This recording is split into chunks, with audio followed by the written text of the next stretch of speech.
आज की इस कॉन्फ्रेंस के सबसे आखिरी मुखबिर मुराद फ़ज़ीलतुल शेख मौलाना मोहम्मद जर्जीस सिराजी एटावी हफ़िज़हुल्लाह से है कि वो आएँ और हम सामीन को अपने मुदल्लल और मुफस्सल खिताब से मुस्तफ़ीद फरमाएँ। आपका मौजू है इस्लाह मुआशरा। मुंतज़िर चश्म भी है, क़ल्ब भी है, जान भी है। मुंतज़िर चश्म भी है, क़ल्ब भी है, जान भी है। आपके आने की हसरत भी है, अरमान भी है। खुदा के वास्ते मोहरे सुकूत तोड़ भी दे। तमाम शहर तेरी गुफ्तगू का प्यासा है। चलाओ तीर जो बेहतर तेरे कमान में है। चलाओ तीर जो बेहतर तेरे कमान में है। किसी के आँख में जादू तेरे ज़बान में है। नाजो अंदाज बला के तो गज़ब की तकरीर, नाजो अंदाज बला के तो गज़ब की तकरीर। नौजवान नस्ल के ख्वाबों की मुजस्सम ताबीर। माइक पर फ़ज़ीलतुल शेख मौलाना मोहम्मद जर्जीस सिराजी एटावी हफ़िज़हुल्लाह, अमीर सूबाई जमीयत अहले हदीस मगरबी यूपी। वरहमतुल्लाहि वबरकातुहू।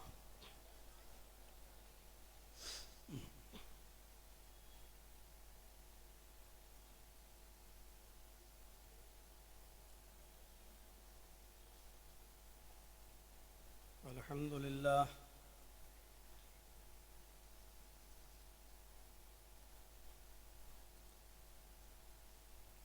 अल्हम्दुलिल्लाहि नहमदुहु व नस्तईनुहु व नस्तगफिरुह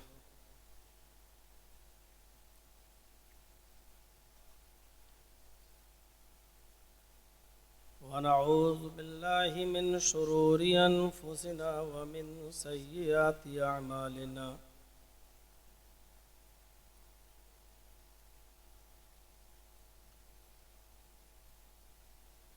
मन यहदिहिल्लाहु फला मुज़िल्ल लह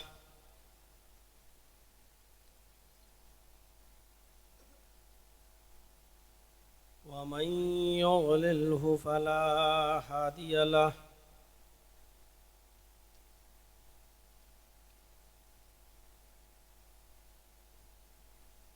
व अशहदु अल्ला इलाहा इल्लल्लाह वहदहु ला शरीका लह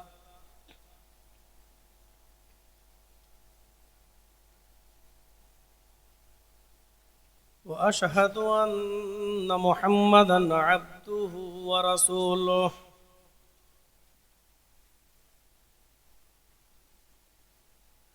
अम्मा बअद फ़इन्न खैरल हदीस किताबुल्लाह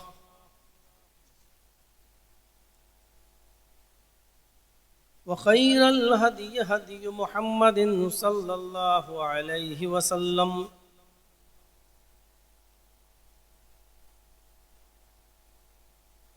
व शर्रुल उमूरि मुहदसातुहा व कुल्लु मुहदसतिन बिदअह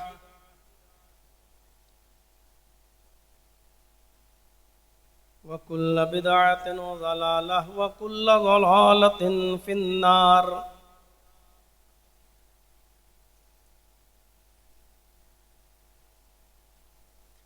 अऊज़ु बिल्लाहि मिनश शैतानिर रजीम।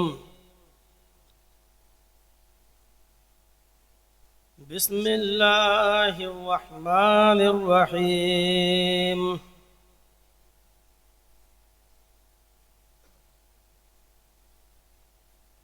वल अस्र इन्नल इंसाना लफ़ी खुस्र इल्लल्लज़ीना आमनु व अमिलुस्सालिहाति व तवासौ बिल हक़्क़ि व तवासौ बिस्सब्र।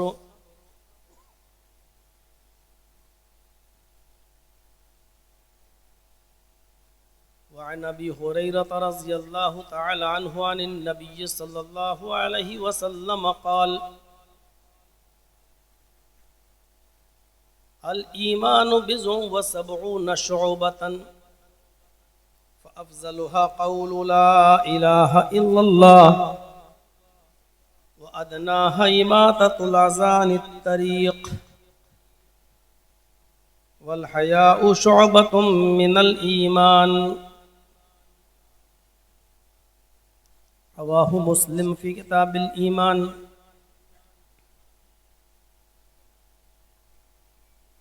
रब्बि इश्रह ली सदरी व यस्सिर ली अमरी वहलुल उक़दतम मिन लिसानी यफ़क़हू क़ौली।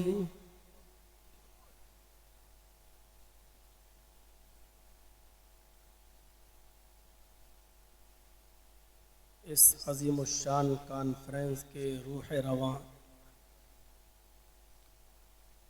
फ़ज़ीलतुश शेख मोहम्मद जुनैद अल-मक्की हफ़िज़हुल्लाह, नाज़िम इजलास, मेरे छोटे भाई एडवोकेट अब्दुल्लाह सऊद उस्मानी हफ़िज़हुल्लाह, स्टेज पर बैठे हुए दीगर मुअक्कर उलमाए किराम,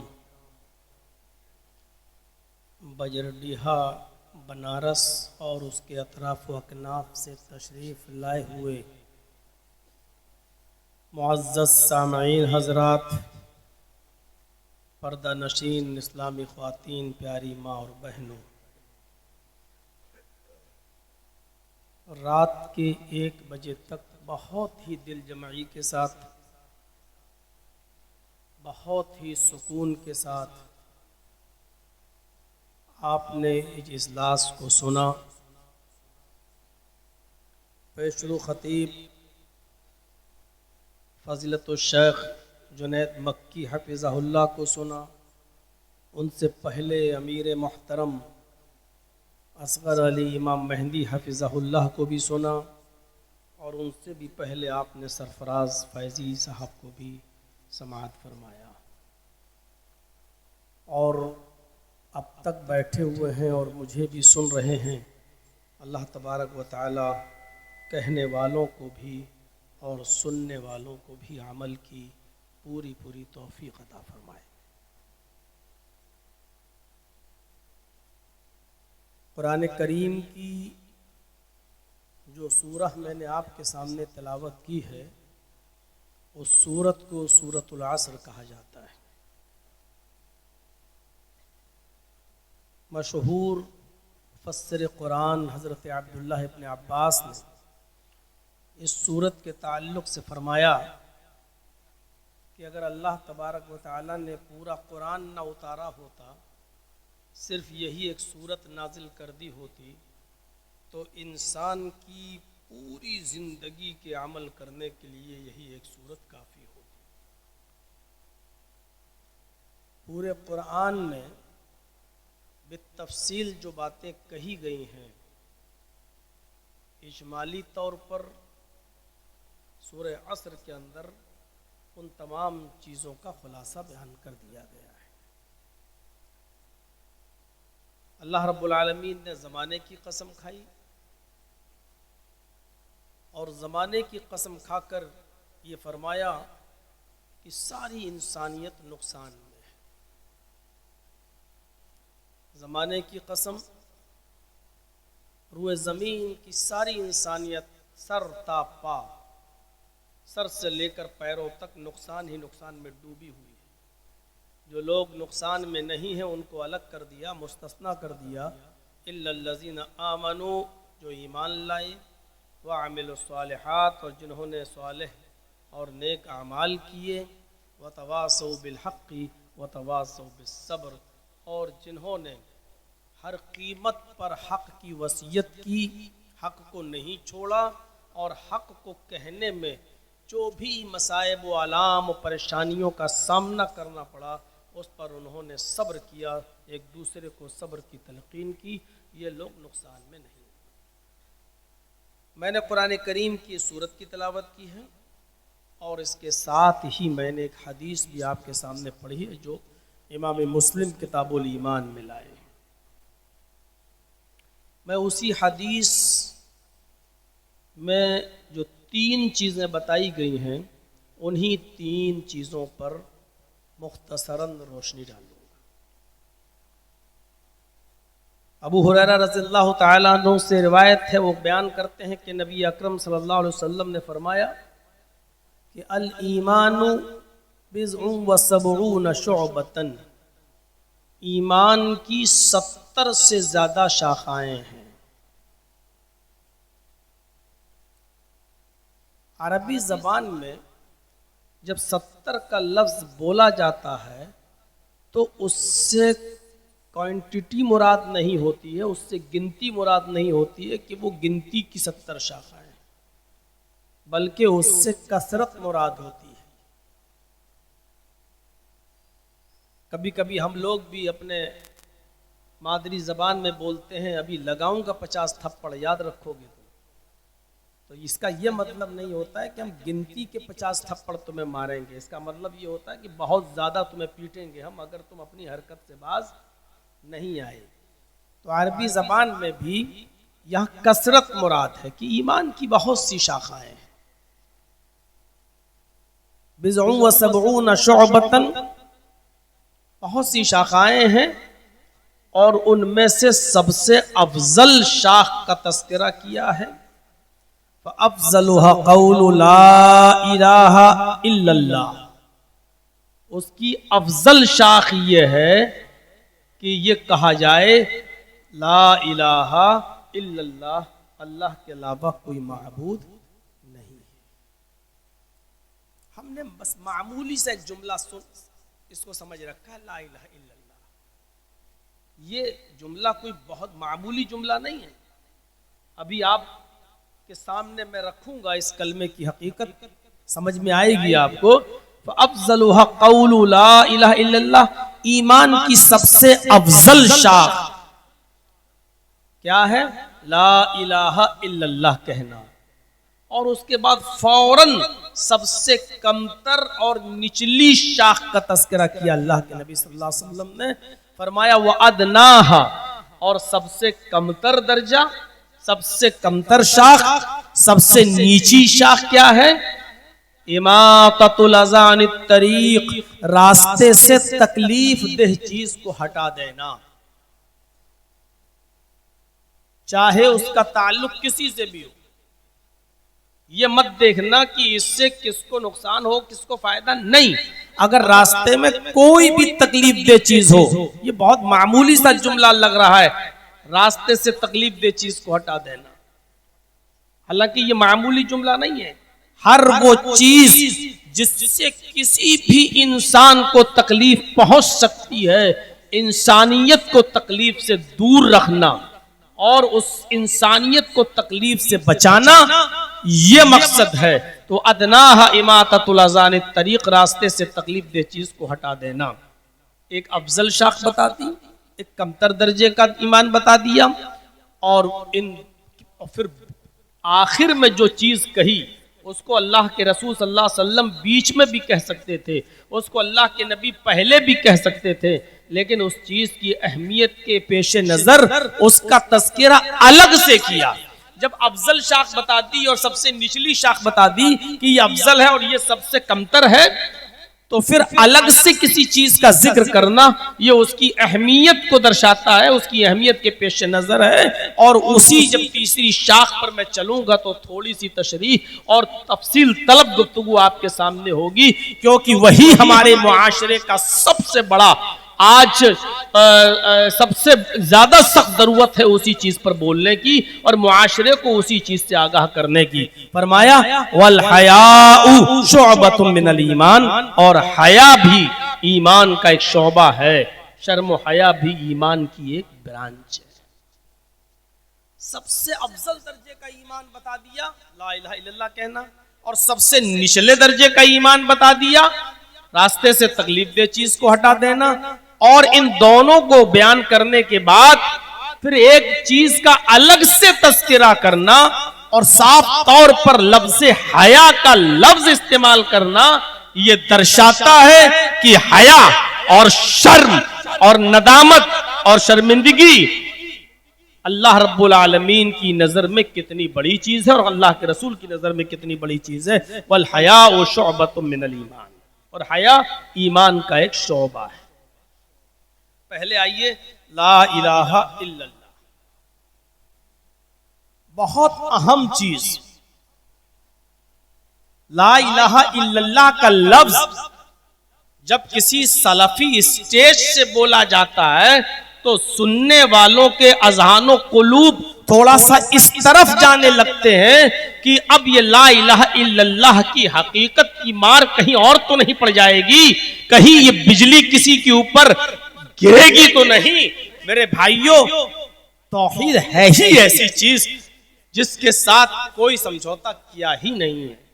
अल्लाह के रसूल सल्लल्लाहु अलैहि वसल्लम ने अपनी जात के साथ समझौता कर लिया सुलह हुदैबिया के मौके पर, और जब कहा गया, सुहैल नाम के शख्स ने कहा कि नहीं, ये लफ्ज रसूलुल्लाह काटो, अगर मैं आपको रसूलुल्लाह मान ही लूं तो झगड़ा किस बात का है। ये सारी शर्तें जो लिखाई गई हैं, आपने कहा ठीक है मोहम्मद रसूलुल्लाह को वो सारी शर्तें मंजूर है, तो कहा लफ्ज रसूलुल्लाह काटो, हम आपको रसूलुल्लाह मानते ही नहीं, इसकी जगह पर लिखो कि मोहम्मद इब्ने अब्दुल्लाह को ये शर्तें मंजूर हैं। आपने कहा हजरत अली से काट दो लफ्ज रसूलुल्लाह, हजरत अली ने कहा नहीं, मैं लफ्ज रसूलुल्लाह नहीं काट, अल्लाह ने आपको रसूल बनाकर भेजा है हक के साथ, तो हम उस लफ्ज को कैसे काट सकते हैं। मेरे अंदर इतनी ताकत नहीं है, इतनी हिम्मत और सकत नहीं है कि मैं लफ्ज रसूलुल्लाह को काट सकूं। तो अल्लाह के रसूल ने कहा फिर मुझे बताओ कहां लिखा है, और जब बताया गया कि ये लफ्ज रसूलुल्लाह है, आपने उसको अपने हाथ से कलमजद कर दिया और काट दिया।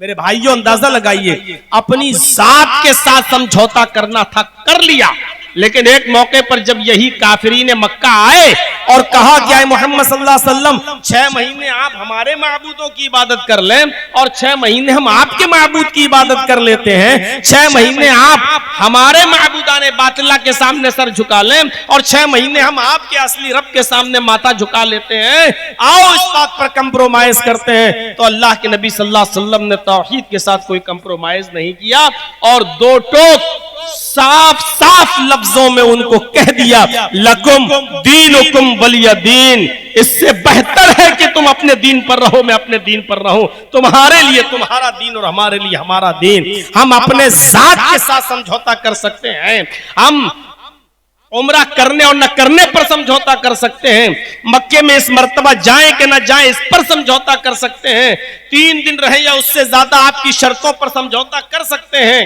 हथियार लेके आना नहीं आना हम आपकी बात मान सकते हैं, लेकिन इस बात पर समझौता नहीं होगा कि 6 महीने हम तुम्हारे माबूद की इबादत कर लें और 6 महीने आप हमारे माबूद की इबादत नहीं। लकुम दीनुकुम वलिय दीन, तुम्हारे लिए तुम्हारा दीन और हमारे लिए हमारा दीन। ला इलाहा इल्लल्लाह बड़ा बहुत अजीम जुमला है, अगरचे छोटा लगता है बोलने में, लेकिन बहुत अजीम जुमला है।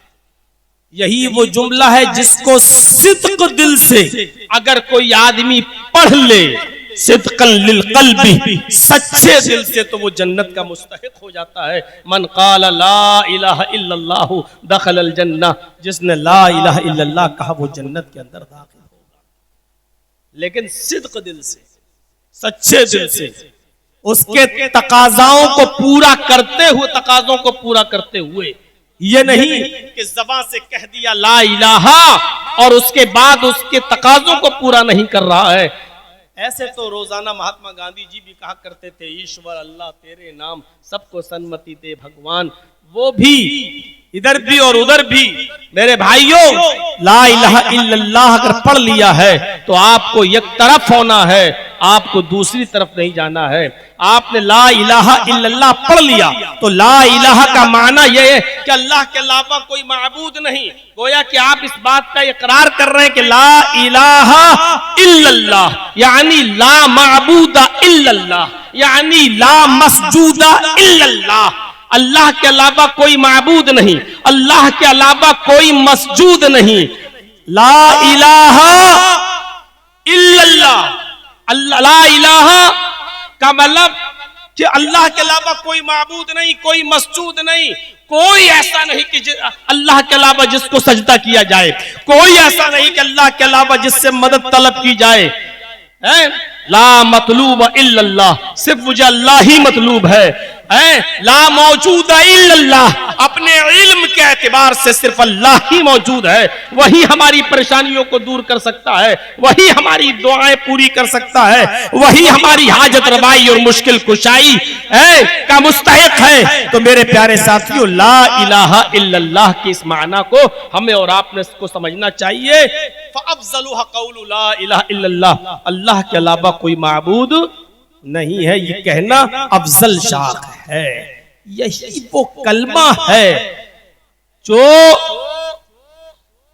70 साल और 80 साल के बूढ़े इंसान को, जो बिल्कुल जहन्नम के करीब था अपने गुनाहों और शिर्क और कुफ्र की बुनियाद पर, लेकिन मरने से पहले उसने इस कलमे का इकरार कर लिया, उसने दिल से कलमा पढ़ लिया, ला इलाहा इल्लल्लाह, वो जन्नती हो गया। मेरे भाइयों, जरा तसव्वुर करो कि अगर वो इस कलमे को पढ़े बगैर मर जाता तो जहन्नम में जाता, लेकिन 70 साल के या 80 साल के इस बूढ़े ने मरने से पहले इस कलमे का इकरार कर लिया और सिद्क दिल से उसने पढ़ लिया, वही शख्स जन्नती हो गए।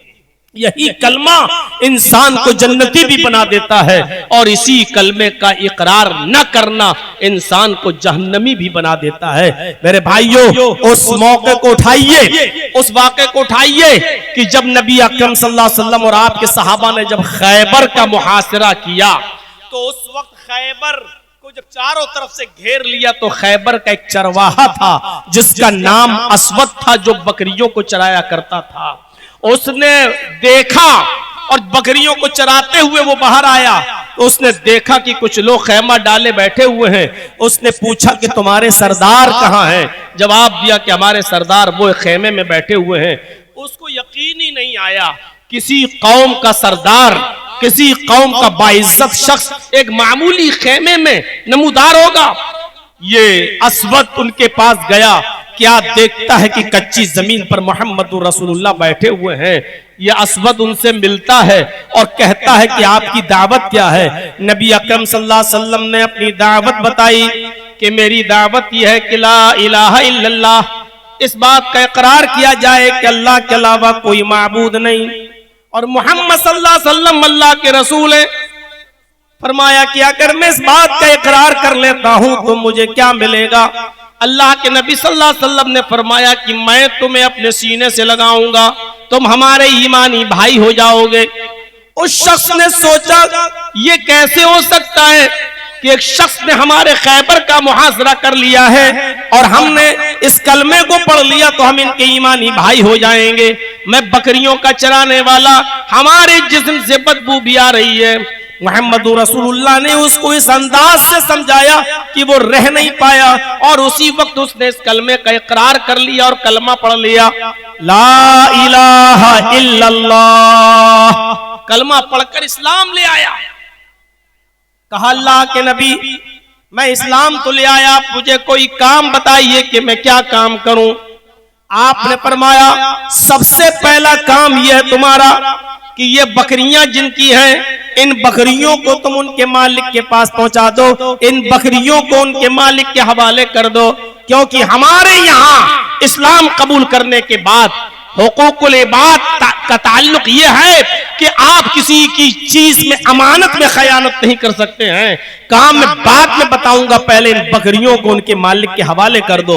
वो गया और शहर की आबादी की तरफ जाता है और उन बकरियों को जहां रोजाना छोड़ देता था वहीं छोड़ देता और वहीं से बकरियां अपने अपने घर चली जाया करती थी। उसने उसी जगह पर बकरियां छोड़ी। फिर वो आया और जनाबे मोहम्मद रसूलुल्लाह सल्लल्लाहु अलैहि वसल्लम के पास आकर कहने लगा, अय अल्लाह के नबी, मैंने बकरियां छोड़ दी हैं, उनको उनके मालिकों के हवाले कर दिया है, अब मुझे बताइए कि अब मेरा काम क्या है। आपने देखा इस वक्त अभी कोई नमाज का वक्त भी नहीं है कि मैं इसको नमाज के पढ़ने के लिए बोलूं, अभी रमजान का महीना भी नहीं है कि मैं इसको रोजा रखने के लिए बोलूं, अभी कोई हज का सीजन भी नहीं है कि मैं इसको हज करने के लिए बोलूं, अभी कुछ नहीं है। आपने फरमाया मेरे साथी जिहाद कर रहे हैं, फलां जंग के अंदर मौजूद हैं, वो लड़ रहे हैं, तुम भी तलवार उठाओ और जिहाद में शामिल हो जाओ। फरमाया कि अगर मैं जिहाद में शरीक हो गया तो मुझे क्या मिलेगा? फरमाया अगर बच कर आए तो काजी, और अगर कत्ल कर दिए गए तो शहीद, और शहीद होने पर तुम्हें जन्नत मिलेगी। वो शख्स तलवार उठाता है और मैदान जंग में चला जाता है, लड़ता है और इतना लड़ता है कि लड़ते लड़ते मैदान जंग में खुद शहीद हो जाता है। अभी किसी सहाबी को पता भी नहीं ये कत्ल होने वाला शख्स कौन है, ये कहां से आया है, क्योंकि वो सबके सामने तो इस्लाम लाया नहीं था, वो तो खैमे में गया था और मोहम्मद रसूलुल्लाह के हाथ पर इस्लाम कबूल किया। वो मैदान जंग में शहीद हो गया। सहाबा पहचानने की कोशिश कर रहे हैं कि कत्ल होने वाला शख्स कौन है, लेकिन पता नहीं मिल रहा है कौन है। नबी अकरम को पता चलता है कि एक अजनबी आदमी जिसको हम जानते नहीं कत्ल कर दिया गया है। आइए और देखिए, अल्लाह के नबी ने उसकी नाशे मुबारक को देखा, देखकर फरमाया कि मेरे साथियों चौंको नहीं, ये असवद है, आज ही इस्लाम लाया है, नमाज का वक्त नहीं था इसलिए इसने नमाज अदा नहीं की है, इसको जिहाद के लिए मैंने भेज दिया। ये पहला वो शख्स है जिसने एक भी वक्त की नमाज नहीं पढ़ी, लेकिन इस कलमे की बरकत से अल्लाह ने इसको जन्नत का मुस्तहिक बना दिया है। एक भी इबादत नहीं की, एक भी नेकी नहीं की, एक भी नमाज नहीं पढ़ी और ये जन्नत का मुस्तहिक हो गया। मेरे भाइयों गौर करो, इस कलमे को पढ़ने से पहले अगर वो मर जाता तो कहां जाता? इस कलमे को पढ़ने के बाद मैदान जिहाद में वो शहीद हो गया, वो जन्नत का मुस्तहिक। उसके नामे अमाल में एक नेकी नहीं, एक रोजा नहीं, एक नमाज नहीं, लेकिन कलमे को पढ़ा और वो जन्नत का मुस्तहिक हो गया। मेरे भाइयों, अफजलुहा कौलु ला इलाहा इल्लल्लाह। हमने समझा नहीं है इस कलमे की हकीकत को, बस ज्यादा से ज्यादा इतना समझा है कि बीवी बच्चों को छोड़ दो, किसी सुनसान जगह पे चले जाओ, अल्लाहू अल्लाहू की रट लगाओ, एक जगह बैठ जाओ और कौम के ऊपर बोझ बन जाओ। ला इलाहा इल्लल्लाह के माना और मतलब को समझने की कोशिश कीजिए। यही तो वो कलमा है। एक भी वक्त की नमाज नहीं पढ़ी और ये आदमी पढ़ लिया कलमा असवद और कहां गया? जन्नत के अंदर। और दूसरे नाहिये से देखिए, नबी अकरम की इस खिदमत करने वाले, नबी अकरम का साथ देने वाले, आखिरी वक्त तक नबी अकरम सल्लल्लाहु अलैहि वसल्लम का साथ देने वाले नबी के चचा अबू तालिब को जरा देखिए, बीमार है, मरदुल मौत में मुब्तला है और मोहम्मद रसूलुल्लाह उनके पास बैठे हुए हैं और ये नहीं कह रहे हैं कि चचा जान सबके सामने इकरार कर लो, सबके सामने इकरार कर लो, ला इलाहा इल्लल्लाह पढ़ लो, ये नहीं कह रहे हैं। अपने चचा के बिस्तर पर बैठकर सिर्फ इतना कहते हैं कि चचा जान सिर्फ मेरे कान में कह दीजिए। अगर आपको डर लगता है कि लोग क्या कहेंगे, रिश्तेदार क्या कहेंगे, आए चचा जान मेरे कान में कह दीजिए ला इलाहा इल्लल्लाह, बकिया मामला मेरे ऊपर छोड़ दीजिए, मैं अल्लाह रब्बुल आलमीन से आपकी सिफारिश करा दूंगा, मैं अल्लाह रब्बुल आलमीन से आपकी सिफारिश कराऊंगा, सिर्फ मेरे कान में कह दीजिए। लेकिन अबू तालिब ने मोहम्मद रसूलुल्लाह के कान में भी ये जुमला नहीं कहा। क्या कहा? भतीजे आखिरी वक्त मुझे शर्म आती है, अगर ये कलमा पढ़ लूं तो मेरे मरने के बाद लोग ये न कहें कि देखो भतीजे के चक्कर में आकर उसने अपने बाप दादा का दीन छोड़ दिया है। मैं आखिरी वक्त में ये ताने नहीं सुनना चाहता हूं।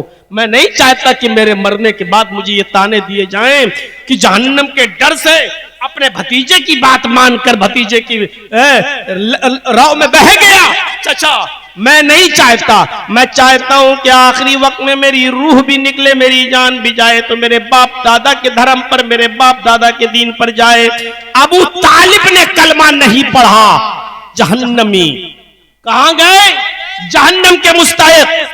जबकि नबी का सबसे ज्यादा साथ देने वाले, नबी को सबसे ज्यादा चाहने वाले, नबी की परवरिश में कोई कमी न रखने वाले, मेरे भाइयों जरा गौर करो, ये कलमा नहीं पढ़ा तो कहां गए? जहन्नम में। असवद ने एक भी वक्त की नमाज नहीं पढ़ी, एक भी इबादत नहीं करी, कलमा पढ़ लिया, कहां चला गए? जन्नत में। मेरे भाइयों, इस कलमे की हकीकत को जरा समझने की कोशिश करो। फ़अफ़ज़लुहा क़ौलु ला इलाहा इल्लल्लाह, अफजल चीज है, ईमान की अफजल ब्रांच ला इलाहा इल्लल्लाह कहना है। जब कोई शख्स ला इलाहा इल्लल्लाह पढ़ लेता है ना, तो फिर उसके सामने दुनिया की बड़ी से बड़ी दौलत रख दी जाए, वो दौलत की कुर्बानी दे देगा, लेकिन इस कलमे की कुर्बानी नहीं देगा। दौलत के अंबार लगा दिए जाएं, ठुकरा देगा, लेकिन इस कलमे की कुर्बानी नहीं देगा। और यकीन नहीं आता तो अब्दुल्ला इब्ने हुज़ाफा के उस वाक़े को पढ़िए। हजरत उमर फारूक रज़ियल्लाहु ताला अन्हु ने अपने दौरे खिलाफत में अब्दुल्लाह को ईसाइयों की बस्ती की तरफ भेजा था कि जाओ तुम उनसे जंग लड़ो, जिहाद करो। अब्दुल्ला इब्ने हुज़ाफा चंद साहबियों को लेकर, चंद साथियों को लेकर ईसाइयों की उस बस्ती में जाते हैं और जिहाद शुरू हो जाता है। लेकिन थोड़ी देर के बाद अब्दुल्ला इब्ने हुज़ाफा और उनके साथी मगलूब हो जाते हैं। ईसाई ज्यादा भी थे और हथियारों से लैस भी थे। उन ईसाइयों ने गलबा पा लिया और इन तमाम साथियों को, अब्दुल्ला इब्ने हुज़ाफा और उनके साथियों को अरेस्ट कर लिया, गिरफ्तार कर लिया। अब मंजर देखिए, जब गिरफ्तार करके ईसाई बादशाह के सामने लाए गए तो ईसाई बादशाह ने गौर से देखा और देखने के बाद कहा, अच्छा आप लोग हैं? कहा जी। क्या चाहते हो? मैं तुम्हें छोड़ने के लिए तैयार हूं, लेकिन मेरी एक शर्त है। बादशाह ने क्या कहा? मेरी एक शर्त है, वो शर्त यह है कि तुम ला इलाहा इल्लल्लाह का इनकार करो, इस कलमे से रिश्ता तोड़ो, तुम्हें ईसाई बनना है। कहा हाशा कल्ला, हरगिज नहीं। ये ला इलाहा इल्लल्लाह की दौलत जो मुझे मिल गई है, मैं इसको किसी भी कीमत पर मैं छोड़ने के लिए तैयार नहीं। उसने दूसरी शर्त रखी ईसाई बादशाह ने कि मेरी दूसरी शर्त भी है, पहली शर्त नहीं मानते हो कोई बात नहीं, चलो ला इलाहा इल्लल्लाह पढ़ते हो पढ़ लो, कोई बात नहीं, लेकिन तुम मुझे सजदा कर लो। यानी ईसाई बादशाह ने कहा मेरे सामने सजदा कर लो, मेरे सामने माथा टेक लो, मैं तुम्हें छोड़ दूंगा। अब्दुल्ला इब्ने हुज़ाफा ने अपने साथियों के साथ मिलकर फरमाया, हाशा वकल्ला, हरगिज नहीं, मैं अल्लाह के अलावा किसी गैर के सामने माथा नहीं टेकता, मैं किसी के सामने सर नहीं झुकाता। चाहते तो ये कह सकते थे चलो ताजीमन सजदा कर ले रहे हैं, इबादत वाला सजदा नहीं कर रहे हैं, इज्जत से कर लेते हैं। ताजीमी सजदा तो हमारे बहुत से अहबाब इसको जायज भी कहते हैं और कहते हैं कि ये तो हक है। मेरे भाइयों, वो चाहते तो ताजीमी सजदे की नीयत से इबादत का सजदा नहीं, ताजीमी सजदा कर सकते थे अब्दुल्ला इब्ने हुज़ाफा और उनके साथी, लेकिन नहीं, फरमाया कि नहीं, हमें ऐसी ताजीमी नहीं करना है, हमें सर्व सजदा करने का हक सिर्फ अल्लाह के सामने है, हम तुम्हें सजदा नहीं कर सकते हैं। उसने कहा अच्छा, तो फिर तैयार रहो सख्त सजा के लिए। एक कढ़ाव लाया गया, आग जलाई गई, आग पर कढ़ाव रखा गया, उस कढ़ाव में तेल डाला गया। तेल जब उबलने लगा, खौलने लगा, तो उस बादशाह ने, ईसाई बादशाह ने अपने यहां जो जेल में कैद खाने में बंद थे कैदी, उनमें से एक कैदी को निकाला और एक कैदी को निकालने के बाद अब्दुल्ला इब्ने हुज़ाफा और उनके साथियों के सामने उस कैदी को उस आग के कढ़ाव में डाल दिया, खौलते हुए तेल के अंदर डाल दिया।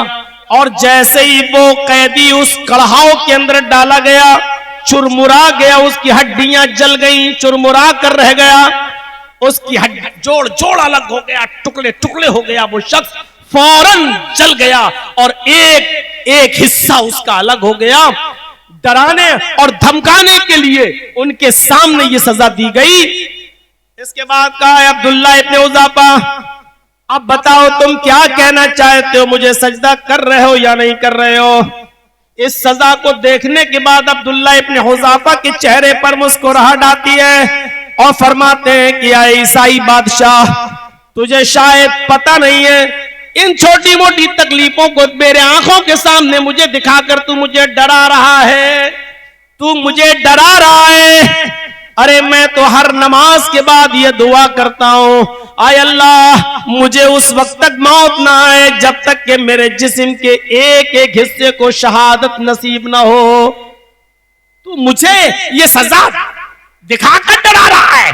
अरे मेरी तो दुआ ही होती है हर नमाज के बाद, कहे अल्लाह जब भी मुझे मौत आए तो मेरी मौत से पहले मेरे जिस्म के एक एक हिस्से को शहादत अता फरमा। मेरा हाथ काटा जाए, मेरी उंगलियां काटी जाए, मेरे जोड़ काटे जाए, मेरे जिस्म का एक एक हिस्सा तेरी राह में काटा जाए। अगर आज ये सजा तू मुझे देना ही चाहता है तो मैं समझता हूं कि आज मेरी दुआ की कबूलियत का वक्त आ गया है, आज मेरी दुआ की कबूलियत की घड़ी आ गई है। वही ईसाई बादशाह भी कहने लगा किस मखलूक से पाला पड़ा समझ में नहीं आता है, इसकी आंखों के सामने मैंने ये सजा दी है और इसके बाद कहता है कि अगर मुझे ये सजा आज तुम दे रहे हो तो ये तो मेरी दुआ की कबूलियत का वक्त है, यानी ये तो चाहता ही है।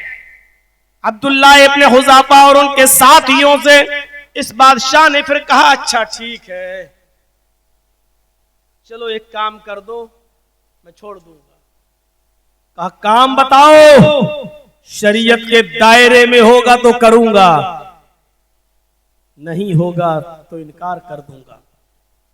बादशाह ने कहा अच्छा एक काम करो, मैं छोड़ दूंगा और बहुत छोटा सा काम है। कहा क्या?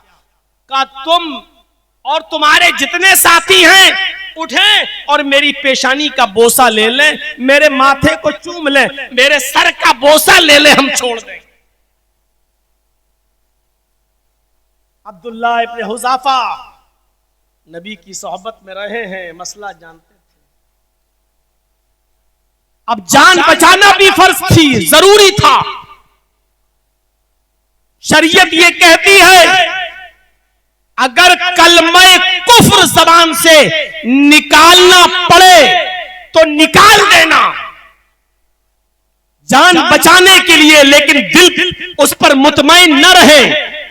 अगर कलमे कुफ्र अदा करना पड़े तो कर देना, जान बचा लेना, लेकिन शिर्क मत करना। अगर अल्लाह का इनकार कराया जाए तो कर देना, लेकिन अगर अल्लाह के अलावा किसी गैर के सामने सजदा करने को कहा जाए तो मत करना। ये जानते थे मसला, इसलिए अभी तक शहादत की तमन्ना कर रहे थे, लेकिन अब इतनी आसानी मिल गई कि अगर पेशानी चूम लो छोड़ दूंगा। अगर अब भी अकड़ जाते कि नहीं मुझे तेरी पेशानी भी नहीं चूमना है तो जानबूझकर अपनी जान को हलाकत में डालते, और यह भी गलत होता। इसलिए अब्दुल्ला इब्न हुज़ाफा ने कहा ठीक है ये काम मैं और मेरे साथी करने को तैयार हैं। लिहाजा उठते हैं और उस ईसाई बादशाह के सर का बोसा लेते हैं, उसकी पेशानी का बोसा लेते हैं। जैसे ही बोसा लिया उसने छोड़ दिया, और जितने लोगों ने बोसा लिया उन सबको उनके साथ छोड़ दिया। जब ये लोग वहां से चले, इधर अमीरुल मोमिनीन हजरत उमर फारूक रज़ियल्लाहु ताला अन्हु को पता चला कि ईसाई बादशाह ने ये कहा था कि हमारे सर का बोसा लो तो हम तुम्हें छोड़ेंगे, और इन सब ने बोसा लिया। तो हजरत उमर भी जानते थे कि ये कोई गलत चीज नहीं है, अपनी जान बचाने के लिए इतना अगर कर दिया तो कोई गलत नहीं किया। मदीने के बॉर्डर पे खड़े हैं। जब अब्दुल्ला इब्न हुज़ाफा और उनके साथी मदीने में तशरीफ लाते हैं तो जितने भी साथी हजरत उमर के साथ थे, हजरत उमर ने सबसे पहले इन लोगों की पेशानी का बोसा लिया, और उमर फारूक के साथ जितने लोग थे तमाम की तमाम लोगों ने अब्दुल्ला इब्न हुज़ाफा और उनके साथियों की पेशानी का बोसा लिया। मेरे प्यारे साथियों गौर करो, अब्दुल्ला इब्न हुज़ाफा के सामने कितनी चीजें थी। कहा कलमा छोड़ो, नहीं छोड़ूंगा, मुझे सजदा कर लो, नहीं करूंगा। उनकी आंखों के सामने एक आदमी को जलाकर टुकड़े टुकड़े कर दिया गया। ये सजा देखने के बाद भी कहा अरे ये तो मैं हर नमाज में तमन्ना करता हूं, अल्लाह से दुआ करता हूं कि अल्लाह मुझे मौत ना आए जब तक कि मेरे एक एक जिस्म के हिस्से को शहादत न मिल जाए तो मुझे छोटी छोटी सजाओं से डराते हो। यानी मोमिन वो होता है ला इलाहा इल्लल्लाह की दौलत जिसको मिल जाती है वो सारी चीजें ठुकरा देता है, लेकिन ला इलाहा इल्लल्लाह का फिर दामन नहीं छोड़ता। मेरे भाइयों, हम देखें कि ईमान की ये सबसे अफजल शाख हमारे अंदर है कि नहीं है।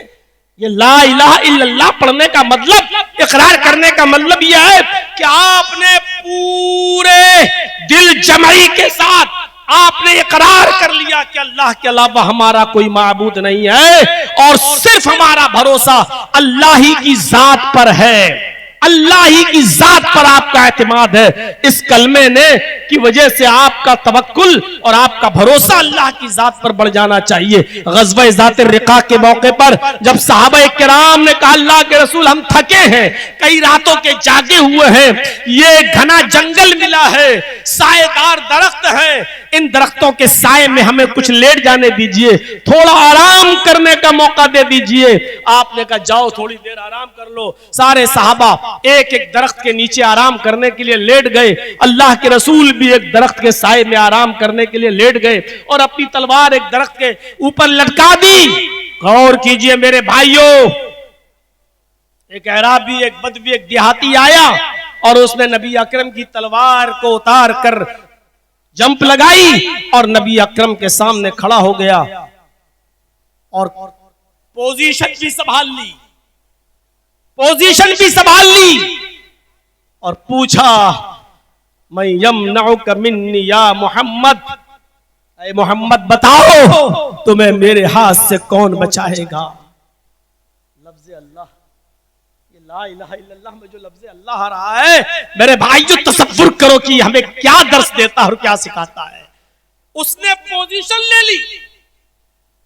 जरा तसव्वुर करो कि एक आदमी तलवार लिए खड़ा है, पोजीशन लिए खड़ा है, बस हमला करने की देर है, उसका निशाना सद चुका है नबी अकरम की तरफ, तेज दिलाता है मैं यमनउका मिन्नी या मोहम्मद, बताओ ऐ मोहम्मद तुम्हें मेरे हाथ से कौन बचाएगा। और उस मौके पर मुस्कुराते हुए जवाब देना और ये कहना अल्लाह अल्लाह, मुझे वो अल्लाह ही बचाएगा। कौन बचाएगा? अल्लाह। ये दर्स देना कि ला इलाहा इल्लल्लाह, अल्लाह की जात वो नहीं है कि बस अल्लाह अल्लाह कहते रहो। अगर अल्लाह की जात पर ईमान है, एतबार है, तो भरोसा भी उसी की जात पर हो और कामिल भरोसा हो कि तेरी तलवार पोजीशन भी तू ले चुका है, ऐसी पोजीशन में भी अगर अल्लाह न चाहे तो तू भी कुछ नहीं कर सकता। कहा अल्लाह, कपकपा गया, थर्रा गया, तलवार उसके हाथ से गिर गई। उस जमाने का काफिर भी अल्लाह के पावर को जानता था, उस जमाने का काफिर भी अल्लाह की ताकत को समझता था। भले ही आज के मुसलमान अल्लाह रब्बुल आलमीन की ताकत का मजाक उड़ाएं, भले ही आज का मुसलमान अल्लाह रब्बुल आलमीन के तवक्कुल और भरोसे का तमस्खुर उड़ाए, भले ही आज का मुसलमान अल्लाह रब्बुल आलमीन को सुपर पावर न समझे, लेकिन उस जमाने का काफिर भी अल्लाह को इतना सुपर पावर जानता था। वो जानता था कि मोहम्मदुर रसूलुल्लाह ने जो तवक्कुल किया है वो किसी मामूली जात पर नहीं किया है, बल्कि उस जात पर किया है जो सब कुछ। तलवार उसके हाथ से गिर गई, मोहम्मदुर रसूलुल्लाह ने वो तलवार उठाई। अब उससे सवाल किया, अब तू बता कि तुझे मेरे हाथ से कौन बचाएगा, अब तू बता कि तुझे मेरे हाथ से कौन बचाएगा। और उसने कहा कोई नहीं, आप ही के हाथ में तलवार है, आप ही छोड़ सकते हैं मुझे। मेरे भाइयों, गौर करने की चीज है कि ये ला इलाहा इल्लल्लाह हमें क्या दर्स देता है। ये कलमा है ही ऐसा, आदम से लेकर मोहम्मद सल्लल्लाहु अलैहि वसल्लम तक जितने भी पैगंबर आए, इसी कलमे, इसी ला इलाहा इल्लल्लाह अल्लाह की इबादत से हमें और आपको सबको जोड़ते रहे। और अगर ऐसा न होता तो अल्लाह ताला कुरान में तमाम लोगों को इस बात का निमंत्रण और दावत भी नहीं देता। कुल या अहलल किताबी तालौ इला कलिमतिन सवाइम बैनना व बैनकुम। आए मोहम्मद सल्लल्लाहु अलैहि वसल्लम कह दो आए अहले किताब, आए यहूदियों, आए ईसाइयों, आए अहले किताब, आए वो लोगों जिनको किताब दी गई है, आओ एक ऐसे कलमे की तरफ, तालौ इला कलिमतिन सवाइम बैनना व बैनकुम, आओ एक ऐसे कलमे की तरफ जो हमारे और तुम्हारे दरमियान मसावी है, जो हमारे और तुम्हारे दरमियान बराबर है। और वो कलमा क्या है? अल्लाह नाबुद इल्लल्लाह, कि हम अल्लाह के अलावा किसी की इबादत नहीं करेंगे, हम एक ही अल्लाह की इबादत करेंगे, उसी को अपना मालिक मानेंगे, उसी की इबादत करेंगे, उसी को हम अपना माबूद जानेंगे। यानी आओ इस इकरार की तरफ, ला इलाहा इल्लल्लाह। मेरे भाइयों, मुख्तसरन ये कि ये कलमा कोई मामूली कलमा नहीं है। इस कलमे को न पढ़ने पर अबू तालिब जहन्नम के मुस्तहिक हुए, और इस कलमे को पढ़ने की वजह से अस्वद नामी वो बकरियों का चरवाहा यहूदी जो इस्लाम लाया और एक भी नमाज नहीं पढ़ी लेकिन जन्नत का मुस्तहिक हो गया।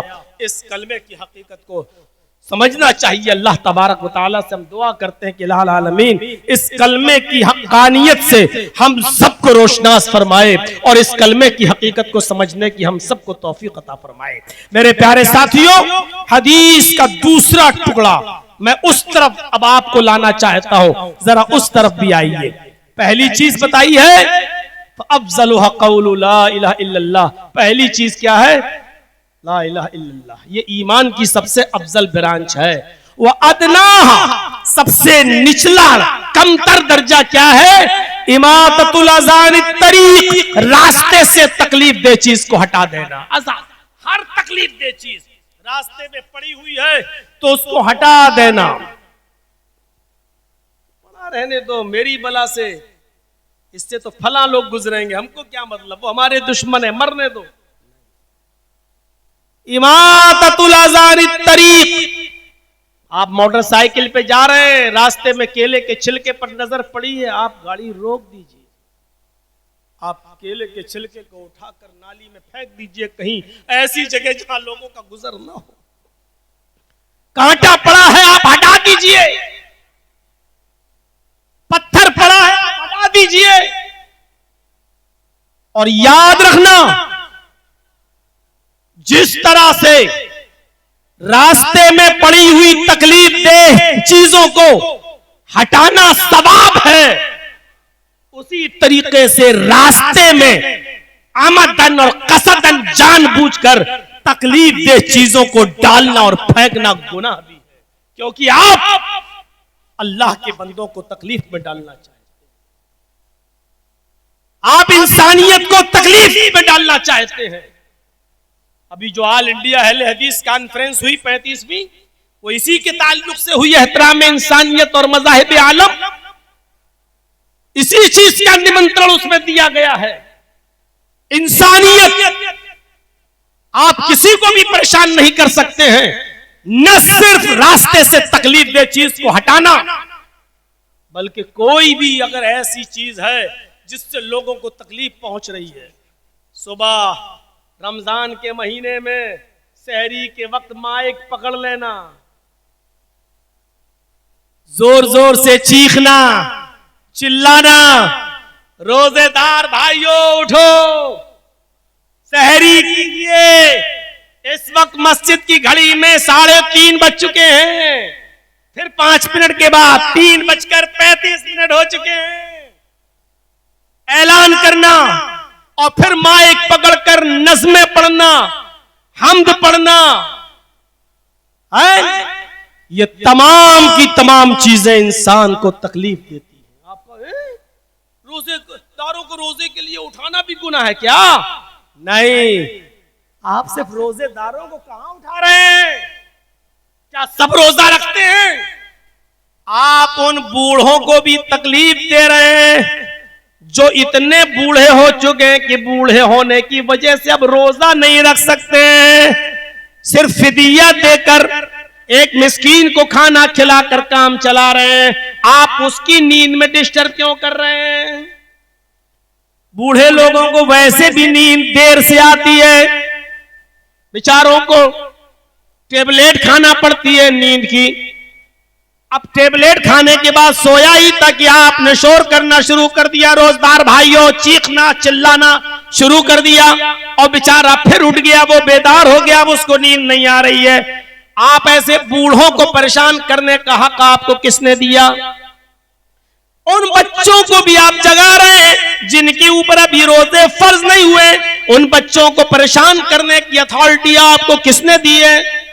आप उन औरतों को भी जगा रहे हैं जो बेचारी हामिला है और शरीयत ने उनके हमल के पेश नजर उनको रुख्सत दी है कि ये रोजा रखेंगी तो हमल इस बच्चे को तकलीफ होगी, ये बच्चा पेट में मुरझा जाएगा, इसकी जान को खतरा है। शरीयत ने उस हामिला औरत को रोजे की रुख्सत दी है, आप उस औरत को भी परेशान कर रहे हैं, आप उस औरत को भी परेशान कर रहे हैं जो अपने बच्चे को दूध पिलाती है। और शरीयत ने जिस औरत को रोजे की रुख्सत दी है कि अभी तुम रोजा न रखो, क्योंकि रोजा रखोगी तो तुम्हारा बच्चा भूखा रह जाएगा, तुम्हारी पिस्तान में दूध नहीं बनेगा, शरीयत ने उन औरतों को भी रुख्सत दी है। तो फिर क्या जरूरत है? आप समझ रहे हैं कि आप बड़ा नेक काम कर रहे हैं। मेरे भाइयों, आज के जमाने में मोबाइल में अलार्म लगा हुआ है, घड़ियां भी अलार्म वाली आ चुकी हैं, और आप माइक पकड़कर हमद पढ़े, कव्वालियां गाएं, गीत पढ़े और नज़्में पढ़कर आप लोगों को परेशान करें, ये भी इमाततुल अज़ान तरीक में आता है, ये भी लोगों को नुकसान पहुंचाने की जिम्मेदारी में शामिल है। आपको ये अथॉरिटी, आपको ये पावर नहीं दिया गया है कि आप इनको परेशान करें। आप क्यों परेशान करते हैं? ये इसी जिम्मेदारी में शामिल है। गए बाप सभासद है ना, चेयरमैन, बड़े बाप के बेटे हो, गए किसी होटल पे खाना आना लेने के लिए, दुकान पे जहां गाड़ी पार्क है वहां नहीं गए, बीच रास्ते में आपने गाड़ी खड़ी की, अब लोग कह रहे हॉर्न पे जा रहे हैं, भाई गाड़ी हटा, अबे हटा रहा हूं। गलत जगह पर गाड़ी पार्क करना भी इंसानियत को तकलीफ देने के जिम्न में आता है। अपने घर के बाहर शादी है आपके बेटे की या बेटी की, लेकिन वो गुजरगाह है और रास्ता है आम लोगों का गुजरने का, आपने शामियाना लगा दिया साहब। अब लोग 1 किलोमीटर दूर से चक्कर काट के रास्ते पे जाएंगे। आपकी बेटी की शादी हो रही है, आपके बेटे की शादी, आपने शामियाना लगा दिया। ये तमाम की तमाम चीजें इंसानियत को तकलीफ देने के जिम्न में आती है। मेरे भाइयों, ये अथॉरिटी, ये पावर हमें और आपको किसी ने नहीं दिया है। अरे इस्लाम तो एहतराम इंसानियत का आलम बरदार है। इंसानियत से ज्यादा, इस्लाम से ज्यादा किसी ने दर्स दिया है एहतराम इंसानियत का? जरा आप गौर करें और अंदाजा लगाएं तो इस्लाम तो उस नाजायज बच्चे को भी गिराने की इजाजत नहीं देता पेड़ से जो नाजायज है। अगर गलती से लड़के और लड़की की अगर नाजायज हमल ठहर भी गया है तो शरीयत ये कहती है कसूरवार तो लड़का है और लड़की है, लेकिन उस मासूम को जो मां के पेट में पल रहा है उसको आप सजा नहीं दे सकते हैं, ये शरीयत कहती है। बुखारी की वो हदीस आपके सामने आनी चाहिए कि बनी इसराइल का एक शख्स है, वो जा रहा था, बैनमा रजुलुन यमशी, वो जा रहा था, फश्तद्दा अलैहिल आतश, प्यास की शिद्दत से बेचैन था, बेहाल था, वो जबरदस्त प्यास उसको लगी हुई थी। चलते चलते प्यास की शिद्दत से बेहाल परेशान तलाश कर रहा था कहीं कोई चीज मिल जाए, कुआं वगैरह। उसकी नजर एक कुएं पर पड़ी। बुखारी के अल्फाज फनज़ला बिरन फशरिबा मिनहा, वो कुएं में उतरा और पानी पिया, और पानी पीकर जब बाहर आया तुम खरजा, जब वो कुएं से बाहर निकला, फैजा हुआ बिकल्बिन यलहस, उसकी नजर एक ऐसे कुत्ते पर पड़ी जिसकी जबान बाहर निकली हुई थी और हाँप रहा था। ऐसे जबान बाहर निकालकर वो कुत्ता हाँप रहा था। याकुलुस्तरा मिनल आतश, और उसकी हालत ये थी कि जमीन की गीली मिट्टी मिट्टी को अपनी जबान से चाट रहा था कि शायद इस मिट्टी से पानी के चंद कतरे मिल जाए और उसको पीकर उससे अपनी प्यास बुझा ले। याकुलु सरा मिनल आतश, वो प्यास बुझाना चाहता था, अपनी जबान को गीली जमीन पर लगा रहा है, चाट रहा है कि पानी मिल जाए।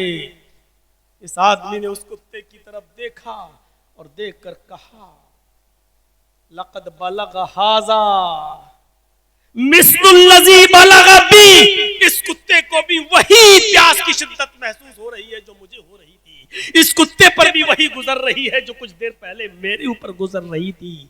इस कुत्ते की हालत भी वही है जो थोड़ी देर पहले मेरी हालत थी।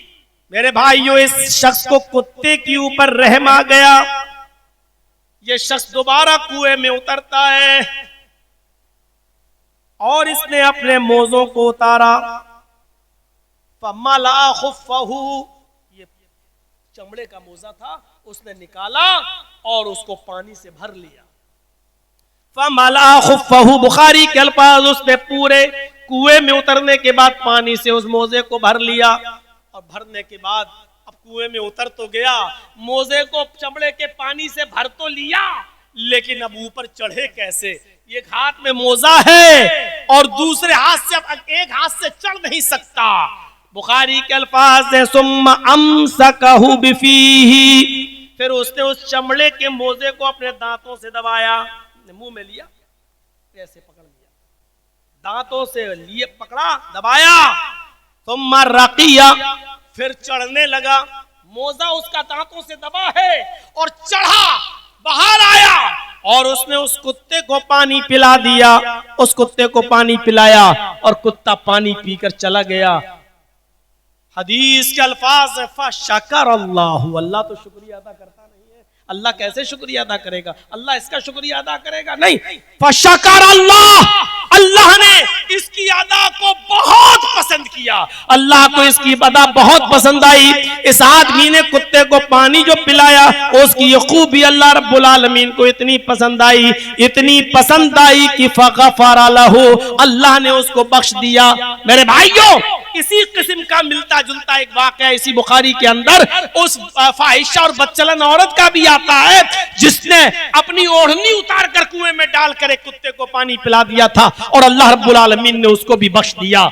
जो इस्लाम कुत्तों के साथ ये हुस्न सुलूक, ये रवादारी, ये अच्छा सुलूक करने के इनाम में बख्शिश कर देता हो और बख्श देता हो, वो इस्लाम इंसानियत पर रहम करने का इनाम कितना जबरदस्त देता होगा। वो इस्लाम इंसानियत के साथ हुस्न सुलूक का कितना बड़ा अलमबरदार होगा, आप इस बात का अंदाजा नहीं लगा सकते। आज इंसानियत सिसक रही है, आज इंसानियत बिलबिला रही है, आज इंसानियत को नोचा और घसीटा जा रहा है।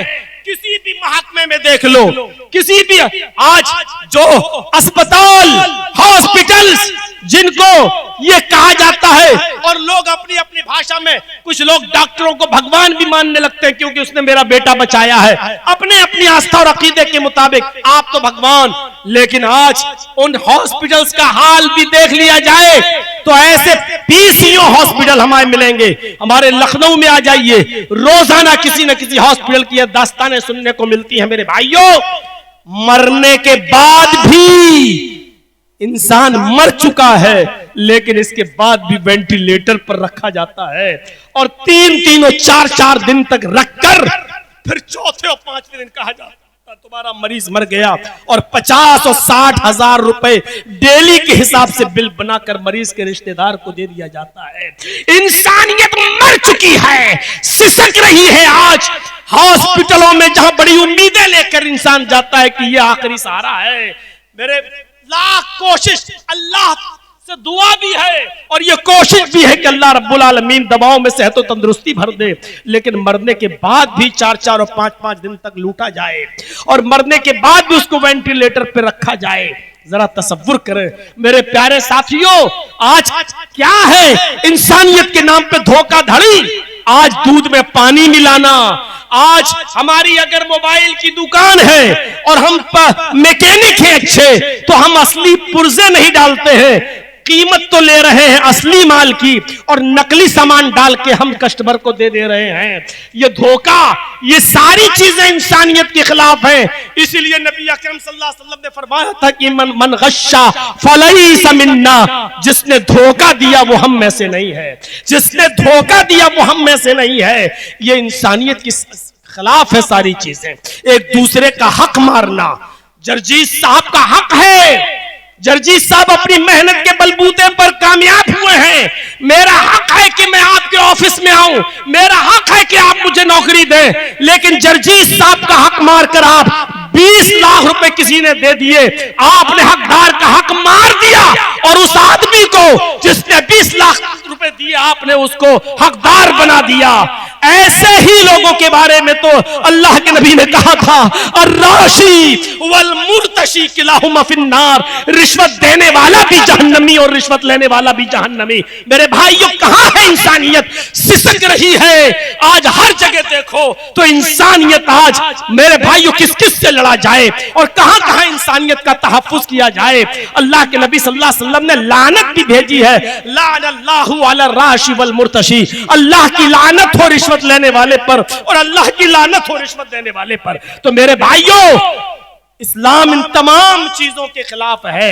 हमें सोचना चाहिए। इमाततुल अज़ा अनित तरीक में ये चीज भी शामिल होती है कि रास्ते से तकलीफ दे चीज को हटा देना और किसी को भी हम तकलीफ न दें, किसी को भी हम तकलीफ न दें। अल्लाह के नबी सल्लल्लाहु अलैहि वसल्लम ने कितना प्यारा जुमला फरमाया। आपने फरमाया, इरहमू मन फिल अर्ज़ यरहमुकुम मन फिस समा, तुम जमीन वालों पर रहम करो, आसमान वाला तुम्हारे ऊपर रहम करेगा। आज रहम कहां है? कहां है रहम? आज अभी देखिएगा, जलसा खत्म होने के बाद अभी अपनी अपनी साइकिलें और अपनी अपनी गाड़ियां निकालने में भी झगड़ा होगा। तुम ऐसे, मैं पहले निकालूं, तुम, हर आदमी को जल्दी होगी। कहां है रहम और कहां मर गई इंसानियत? मेरे भाइयों, अल्लाह के नबी सल्लल्लाहु अलैहि वसल्लम तो इंसानियत के अलमबरदार थे। अल्लाह के रसूल तो वो थे कि एक यहूदी का जनाजा आते हुए देखा तो आप खड़े हो गए। जब वो जनाजा गुजर गया तो सहाबा ने सवाल किया, अल्लाह के रसूल आप यहूदी के जनाजे को देखकर खड़े हो गए?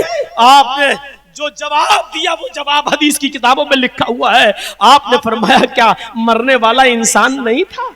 क्या मरने वाला इंसान नहीं था? आप तसव्वुर करें, मैं उसकी यहूदियत की वजह से खड़ा नहीं हुआ, मैं उसकी इंसानियत की वजह से खड़ा हुआ। मैंने इसलिए उसकी इज्जत नहीं की क्योंकि वो यहूदी है, बल्कि इसलिए इज्जत की क्योंकि वो इंसान है, और इंसान है तो उसके गम में और उसके दुख में हमें शरीक होने का हक है। मेरे भाइयों, जरा आप अंदाजा लगा सकते हैं कि जब ग़ज़वा खैबर हुआ और एक अल्टीमेटम दे दिया अल्लाह के रसूल सल्लल्लाहु अलैहि वसल्लम ने कि इतने इतने दिन में यहूदी इलाका खाली कर दे, और यहूदी जब जाने लगे तो शिकायत लेकर आए कि अल्लाह के रसूल आप के साथ सहाबा से एक शिकायत है। आपने फरमाया, क्या शिकायत है? फरमाया कि हमारा जो माल लूटा वो तो कुछ नहीं, जंग है, माल लूटा जाता है, हम आपका भी लूट सकते थे, आप हमारा, जंगों में तो एक दूसरे का माल लूटा ही जाता है। वो माल जो आपने हमारा लूटा माल गनीमत के तौर पर ले लीजिए, मुझे कोई एतराज नहीं है। आपने फरमाया, शिकायत क्या है? उन यहूदियों ने कहा, अल्लाह के रसूल शिकायत ये है कि हम तो जा रहे हैं, अल्टीमेटम जो मियाद थी खत्म हो रही है, हम जा रहे हैं, लेकिन इतनी गुजारिश है कि जो हमारा सामान लूटा है उन लूटे हुए सामान में हमारे कुछ तौरात के नुस्खे भी हैं, हमारे कुछ तौरात के नुस्खे भी हैं जो आपके सहाबा ने ले लिए हैं। हमें हमारे तौरात के नुस्खे वापस कर दिए जाएं, हमें हमारे नुस्खे लौटा दिए जाएं। अल्लाह के रसूल, हम उसकी तिलावत करते हैं, हम चाहते हैं कि हमारे तौरात के नुस्खे हमें वापस कर दिए जाएं। अल्लाह के नबी ने तमाम सहाबा को इकट्ठा किया और सबसे कहा, सामान जमा करो, और कहा कि जितने भी तौरात के नुस्खे हैं वो इनके हवाले कर दो, इनके हवाले कर दो। और आपने लूटे हुए तौरात के नुस्खे सब यहूदियों को वापस करवाए। आज इंसानियत इसीलिए तो मजरूह होती है कि आप हमारे मजहब का एहतराम न करें, हम आपके मजहब का एहतराम न करें। मेरे भाइयों, और जब कोई आदमी मजहब का मुताला नहीं करता है तो फिर गुस्ताखाना जुमले बोलता है, और फिर मेरे भाइयों बड़े बड़े अजीब किस्म के पागल लोग पैदा होते हैं जो हमारे नबी जनाब मोहम्मद रसूलुल्लाह को भी गाली देने में चूकते नहीं हैं, लेकिन उनकी एक प्लानिंग होती है कि ऐसा करने से मुसलमान बेकाबू हो जाएंगे और मौका मिल जाएगा। मुसलमानों को चाहिए कि हम बड़े अक्ल शूर से काम लें। ये मौका बहुत ही ज्यादा अपने आप को संभालने का मौका है। आपको कदम कदम पर उकसाया जाएगा, आपको कदम कदम पर छेड़ा जाएगा, आपके मजहब को नुकसान पहुंचाने की कोशिश की जाएगी, आपके रसूल को गाली देकर भी आपके जज्बात से खेलने की कोशिश की जाएगी। और आप ये मत समझिए कि किसी को अरेस्ट करके ये दिखाने का अरेस्ट हो गया, नहीं, वो सारी एक प्लानिंग होती है, एक सिक्योरिटी देने का मकसद होता है। आपके जज्बात से खेलने की कोशिश, बड़े अक्ल शऊर से काम लेने की जरूरत है और ये सोचने की जरूरत है जो सूरज पर थूकेगा वो थूक उसी के मुंह पर आएगा। क्या किसी के बुरा भला कह देने से मोहम्मद रसूलुल्लाह सल्लल्लाहु अलैहि वसल्लम की शान में कोई कमी आ जाएगी? हमारा इस्लाम तो दूसरों के बुजुर्गों की इज्जत करने का हुक्म देता है। वला तसुब्बुल्लज़ीना यदऊना मिन दूनिल्लाहि फयसुब्बुल्लाह अदवन बिगैरि इल्म। कुरान कहता है कि तुम उन लोगों को गाली मत दो जो गैरों की, अल्लाह के अलावा जो गैर की इबादत करते हैं, जो गैरुल्लाह की इबादत करते हैं, तुम उनको गाली मत दो। वला तसुब्बुल्लज़ीना यदऊना मिन दूनिल्लाह, जो गैरुल्लाह की इबादत करते हैं, अल्लाह की नहीं, गैर की इबादत करते हैं, तुम उनको बुरा भला मत कहो। अगर तुम उनको बुरा भला कहोगे तो क्या होगा? फयसुब्बुल्लाह अदवन बिगैरि इल्म, तो वो दुश्मनी में और जहालत की वजह से तुम्हारे रब को, तुम्हारे अल्लाह को गाली देंगे। कुरान ने पाबंदी लगा दी है, किसी के बुजुर्गों को बुरा नहीं कह सकते हो आप, किसी की मजहबी किताब को जलाने का हक नहीं है, किसी भी मजहबी पेशवा को मेरे भाइयों आप बुरा भला नहीं कह सकते हैं। फरमाया तुम दूसरों के बुजुर्गों की इज्जत करो ताकि वो तुम्हारे भी बुजुर्ग की इज्जत करें। हमें इज्जत करना है, एहतराम करना है। एहतराम एक अलग चीज है। एहतराम का मायार ये नहीं है कि हम उसके सामने सर झुका दें। एहतराम और इज्जत एक अलग चीज है, लेकिन एहतराम का मतलब ये नहीं है कि हम किसी की इबादत करें। एक दायरा है एहतराम का भी, हम शरीयत के हर उस दायरे पर अमल करेंगे जो एहतराम का दायरा शरीयत ने हमें बताया है। मेरे प्यारे साथियों, तो ये इस्लाम ने हमें बताया है इमाततुल अज़ान तरीक, रास्ते से तकलीफ दे चीज को हटा देना भी ये ईमान का एक हिस्सा है। दो चीजों पर रोशनी पड़ गई है। थोड़ी सी तीसरी चीज की तरफ हम आपको लाना चाहते हैं। वल हयाउ शुअबतुम मिनल ईमान, हया भी ईमान का एक शोबा है। इसको अलग से बयान किया अल्लाह के रसूल ने। हया पर कुछ बोलने से पहले बुखारी की एक हदीस आपके सामने रख देता हूं। नबी अकरम ने बहुत बड़ी बात कह दी। इस हदीस के टुकड़े से जो वाकिफ होगा वो अच्छी तरीके से समझ जाएगा कि अल्लाह के रसूल सल्लल्लाहु अलैहि वसल्लम ने इस जुमले में क्या क्या कह दिया है। आपने फरमाया इज़ा लम तस्तही फफ़अल मा शि'त। हदीस का छोटा सा टुकड़ा है। आपने फरमाया अगर तू शर्म नहीं करता, अगर तेरे अंदर से शर्म हया निकल चुकी है, अगर तेरे अंदर शर्म हया नहीं, फफ़अल मा शि'त, तो जो तेरा जी चाहे वो कर। जो तेरा जी चाहे वो कर का मतलब जिसके अंदर से शर्म हया ही निकल गई उससे कुछ भी उम्मीद की जा सकती है कि वो कुछ भी कर सकता है। आपके अंदर से शर्म हया निकल जाए, आप यहीं पर गाली बकना शुरू कर दोगे। जर्जीत साहब के अंदर से अभी शर्म हया निकल जाए, जर्जीत साहब अभी कपड़ा उतार के यहां फेंक देंगे। हदीस के इस टुकड़े से आप अंदाजा लगा सकते हैं इज़ा लम तस्तही फफ़अल मा शि'त। अगर शर्म हया तुम्हारे अंदर से निकल गई नहीं है तो फिर जो तेरा जी चाहे वो कर। इस्लाम के अहकामात पर अमल तो वो करेगा जो शर्म हया जिसके अंदर हो। अब्दुल्लाह इब्ने मुस्लिमा का नबी रहमतुल्लाह अलैह जलीलुल कद्र मुहद्दिस गुजरे हैं, और मुहद्दिस ही नहीं, सियाह सत्ता, बुखारी, मुस्लिम, तिर्मिजी, नसई, अबू दाऊद, इब्ने माजा हदीस की ये किताबें जिसने लिखी हैं, इन मुसन्निफीन के वो उस्ताद भी गुजरे हैं।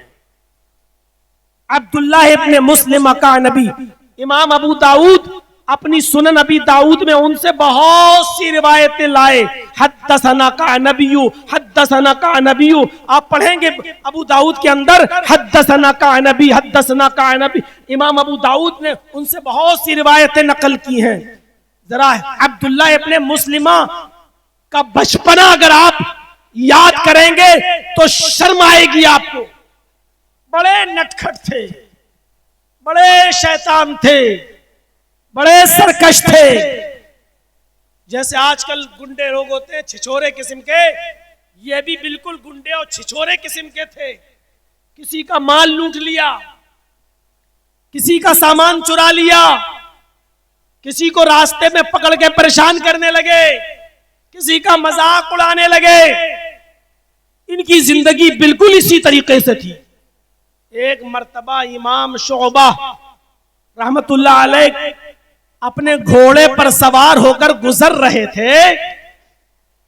सुनिएगा, इमाम शोबा रहमतुल्लाह अलैह अपने घोड़े पर कहीं से सवार होकर गुजर रहे थे कि कानबी ने, अब्दुल्लाह इब्ने मुस्लिमा ने उनके घोड़े की लगाम पकड़ ली और लगाम पकड़ के मजाक करने लगे और उनको छेड़ने लगे और अजराहे तमस्खुर, अजराहे मजाक उनसे कहने लगे हद्दिसनी हदीसन। इमाम शोबा कोई हदीस सुनाओ, कोई हदीस सुनाओ।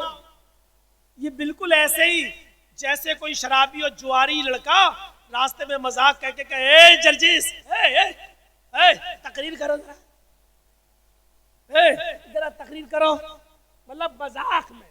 बिल्कुल यही अंदाज था अब्दुल्लाह इब्ने मुस्लिमा का इमाम शोबा से। घोड़े की लगाम पकड़ के कहने लगे इमाम शोबा हदीसनी हदीसन, कोई हदीस सुनाओ।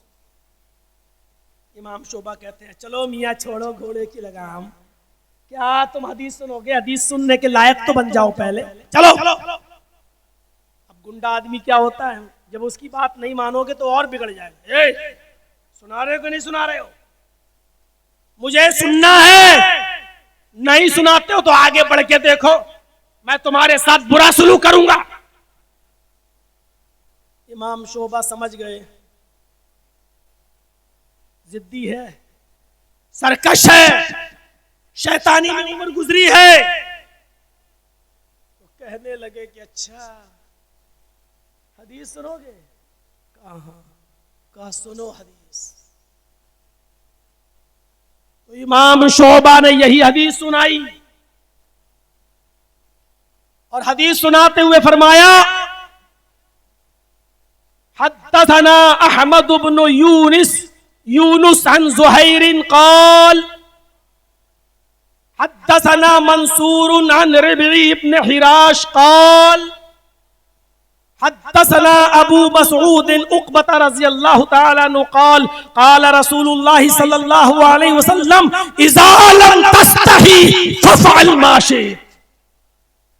अल्लाह के इस बंदे ने किस दिल से वो हदीस सुनाई होगी, किस दिल से यह हदीस सुनाई होगी कि हमसे बयान किया अहमद इब्ने यूनुस ने। वो रिवायत करते हैं ज़ुहैर से, उन्होंने फरमाया हमसे बयान किया, हमसे रिवायत किया।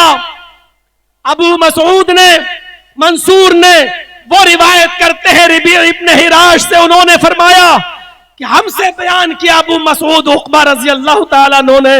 उन्होंने कहा कि अल्लाह के रसूल ने फरमाया इज़ा लम तस्तही फ़फ़अल मा शि'त। जब किसी के अंदर से शर्म व हया नहीं निकल जाती है तो उसका जो दिल चाहता है करता है, तू भी कर। जब तेरे अंदर शर्म व हया नहीं रही तो तू जो तेरे दिल में आएगा वो करेगा।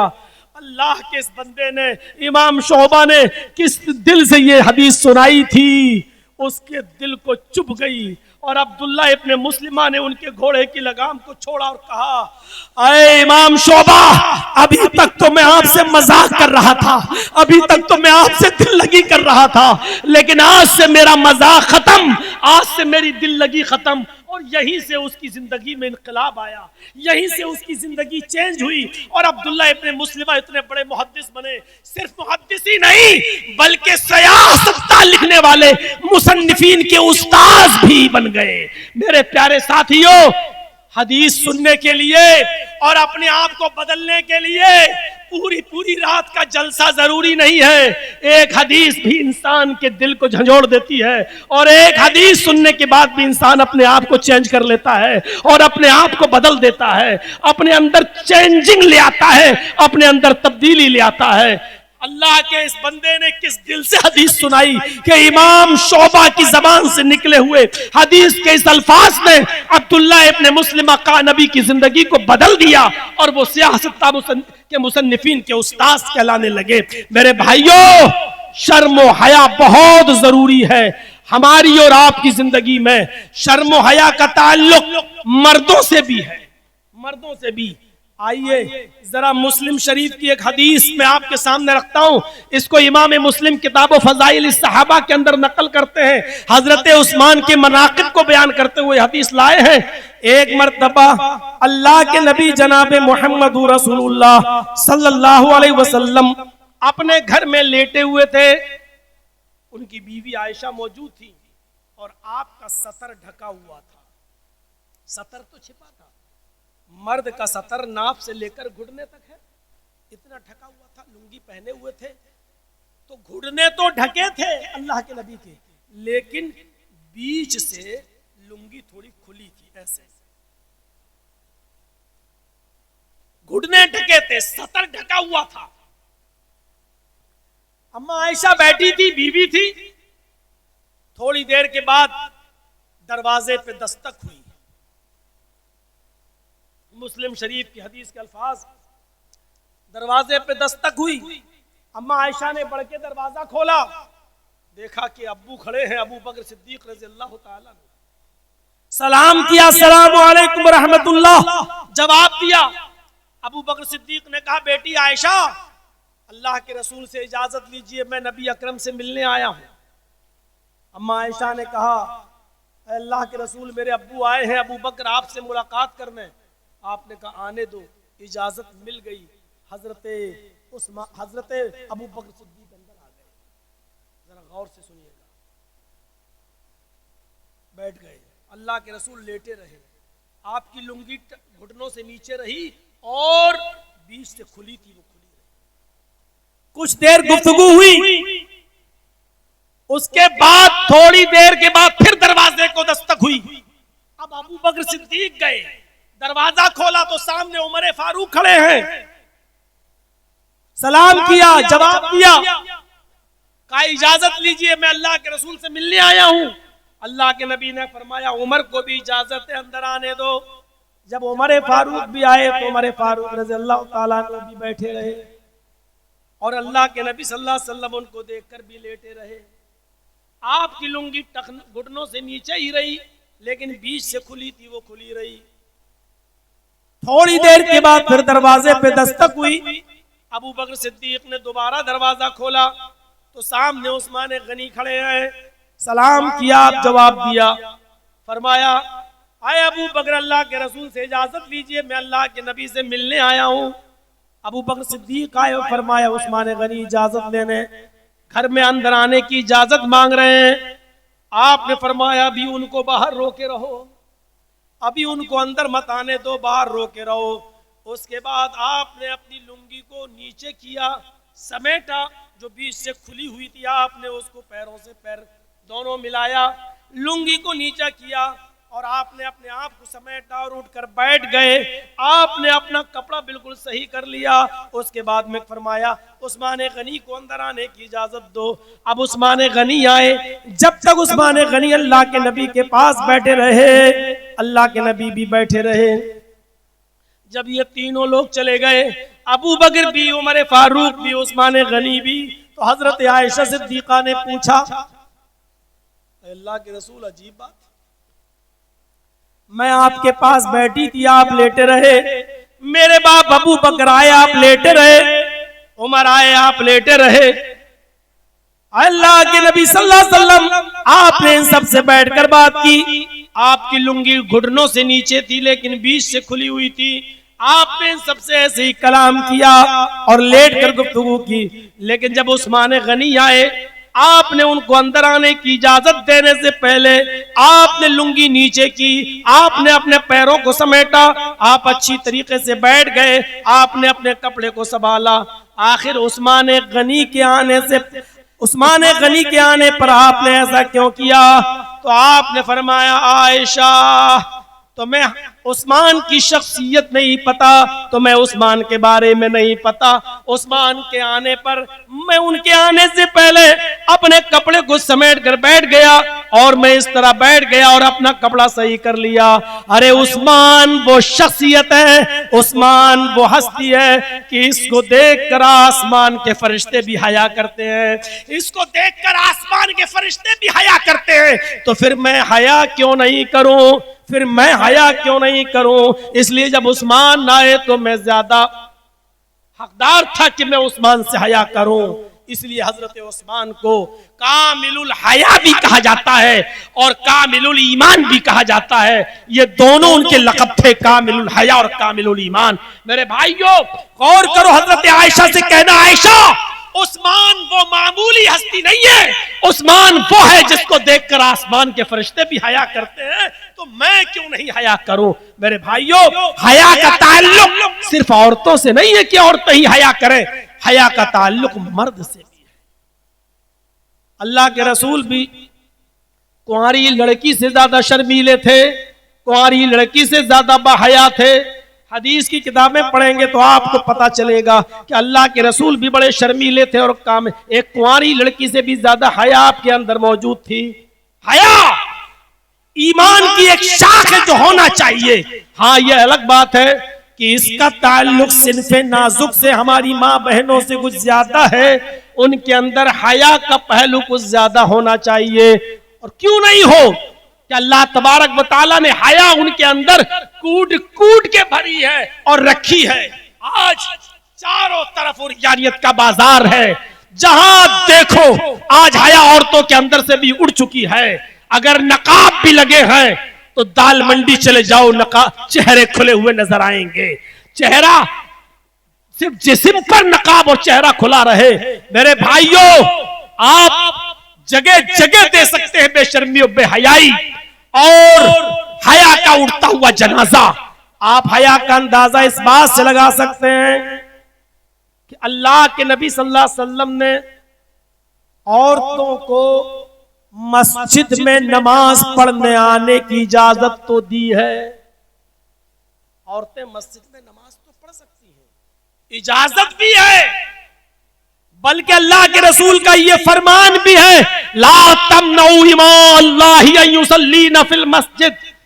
अगर अल्लाह की बंदियां मस्जिद में नमाज पढ़ने के लिए आना चाहें तो तुम उनको मत रोको, ना रोको। यानी किसी शौहर को ये हक नहीं है कि अपनी बीवी को मस्जिद में नमाज पढ़ने आने से वो रोके।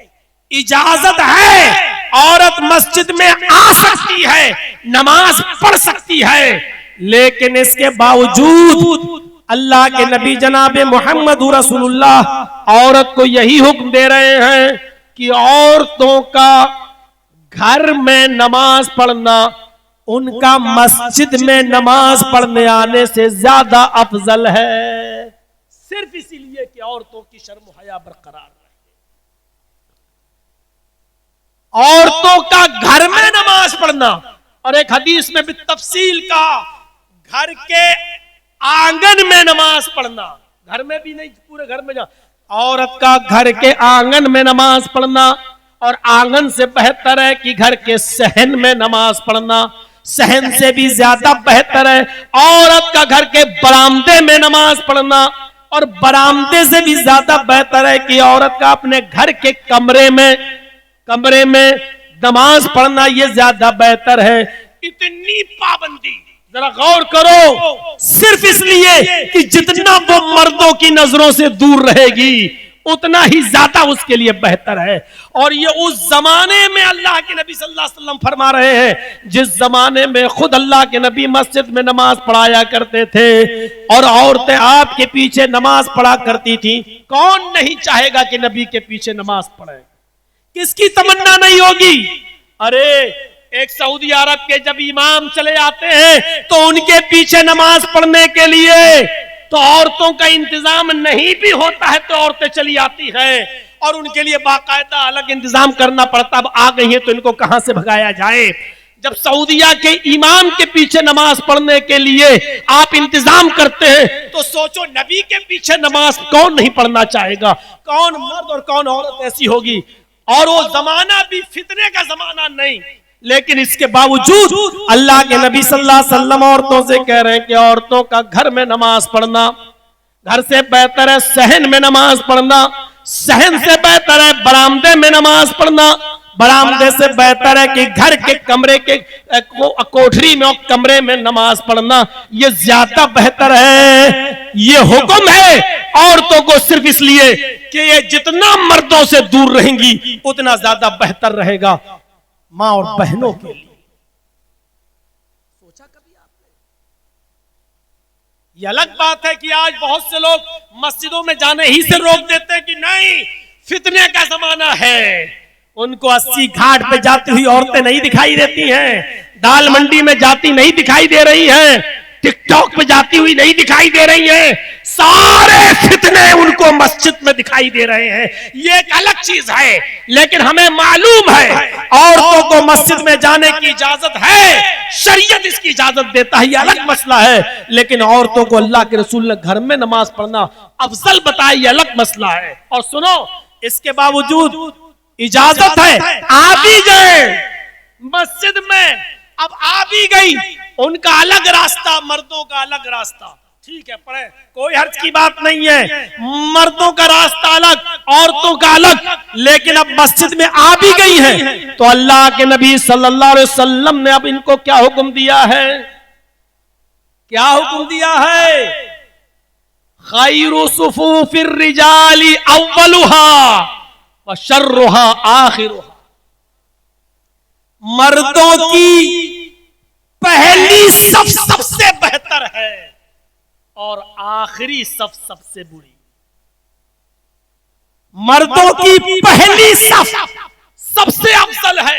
एक हदीस के अंदर आता है अल्लाह के नबी ने फरमाया, अगर लोगों तुम्हें यह पता चल जाए कि पहली सफ में नमाज पढ़ने का सवाब कितना है, पहली सफ में अगली सफ में नमाज पढ़ने का सवाब कितना है, अगर ये लोगों को पता चल जाए तो लोग अगली सफ में नमाज पढ़ने के लिए लड़ेंगे, झगड़ा करेंगे, कुरानदाजी की नौबत आएगी, कुरानदाजी की नौबत, कुरा डाला जाएगा, पर्चियां फेंकी जाएंगी, जिसका नाम निकलेगा वो आगे, यानी आगे जाने के लिए वो कुरे की नौबत आ जाएगी कुरानदाजी की, ये अगली सफ में नमाज पढ़ने का सवाब। लेकिन अल्लाह के नबी सल्लल्लाहु अलैहि वसल्लम ने औरतों को क्या हुक्म दिया है? फरमाया खैरु सुफूफिन निसाई आखिरुहा व शर्रुहा बलवा। लेकिन आए औरतों, तुम्हारे लिए सबसे पिछली सफ सबसे अफजल सफ है, सबसे पिछली सफ सबसे अफजल सफ है और सबसे अगली सफ तुम्हारी सबसे बुरी सफ है। गौर करो, अगली सफ में नमाज पढ़ने का सवाब इतना कि लोग कुरानदाजी करने लगे, लड़ने लगे और झगड़ने लगे। लेकिन औरतों को क्या हुक्म दिया? अब पहले इमाम, फिर पहली सफ, दूसरी, तीसरी, चौथी, अब मर्दों की सफ खत्म, फिर पर्दा पड़ा, फिर औरतें, और औरतों की भी सबसे पिछली सफ सबसे अफजल सफ। क्यों? क्योंकि जो औरत मर्दों से जितना दूर रहेगी उतना ज्यादा उसके लिए बेहतर है। आज तो शादियों में भी बफे सिस्टम और खड़े होके खाने के सिस्टम में मर्द और औरतों का इख्तिलात, मर्द और औरतों का एक ही शादी में, एक ही बस में, एक ही सफर करना, मेरे भाइयों कहां की शरीयत रह गई और कहां की हया रह गई है। शादियों में देख लीजिए आज बेहयाई अपनी चरम सीमा पर पहुंची हुई है। जो इस्लाम नमाज के अंदर भी औरतों को पर्दे के बावजूद सबसे पिछली सफ उनको सबसे अफजल करार देता हो, तो औरतों की शर्म हया का अंदाजा आप लगा सकते हैं कि क्या है।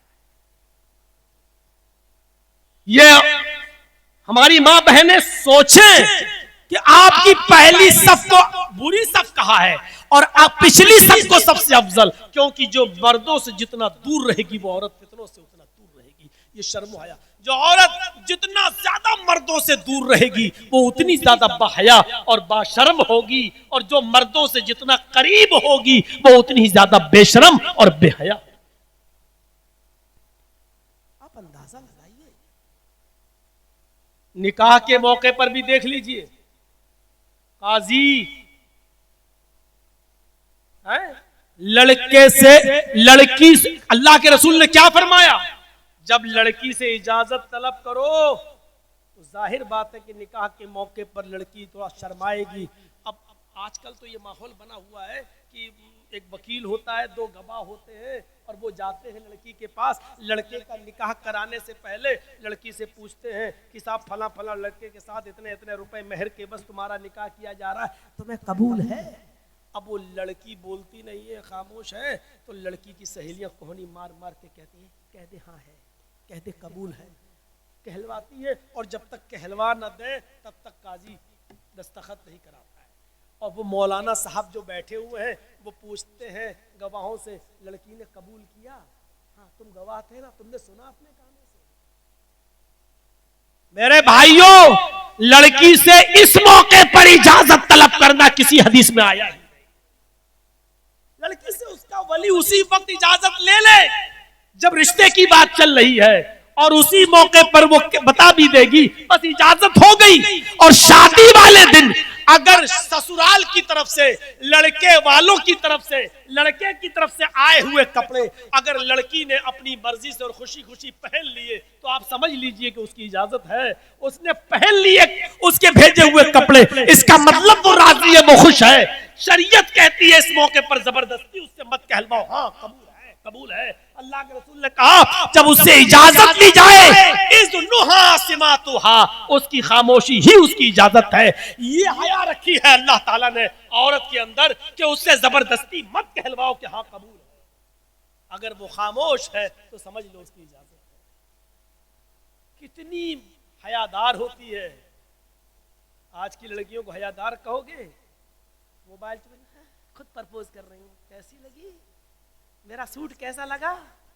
अरे तुमने देखा नहीं, मैं ये वाला सूट पहन के गई थी, कैसा लगा तुम्हें मेरा सूट?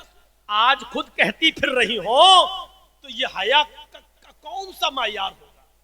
जिस औरत लड़की की हया का माया शरीयत ये बता रही हो कि उसकी खामोशी को उसकी इजाजत मान लो, वो नहीं कह पाएगी शर्म की वजह से। यानी इतनी शर्म, इतनी हया होती है लड़की में कि वो शर्म की वजह से नहीं कह पा रही है, उसकी खामोशी को उसकी इजाजत मान लो।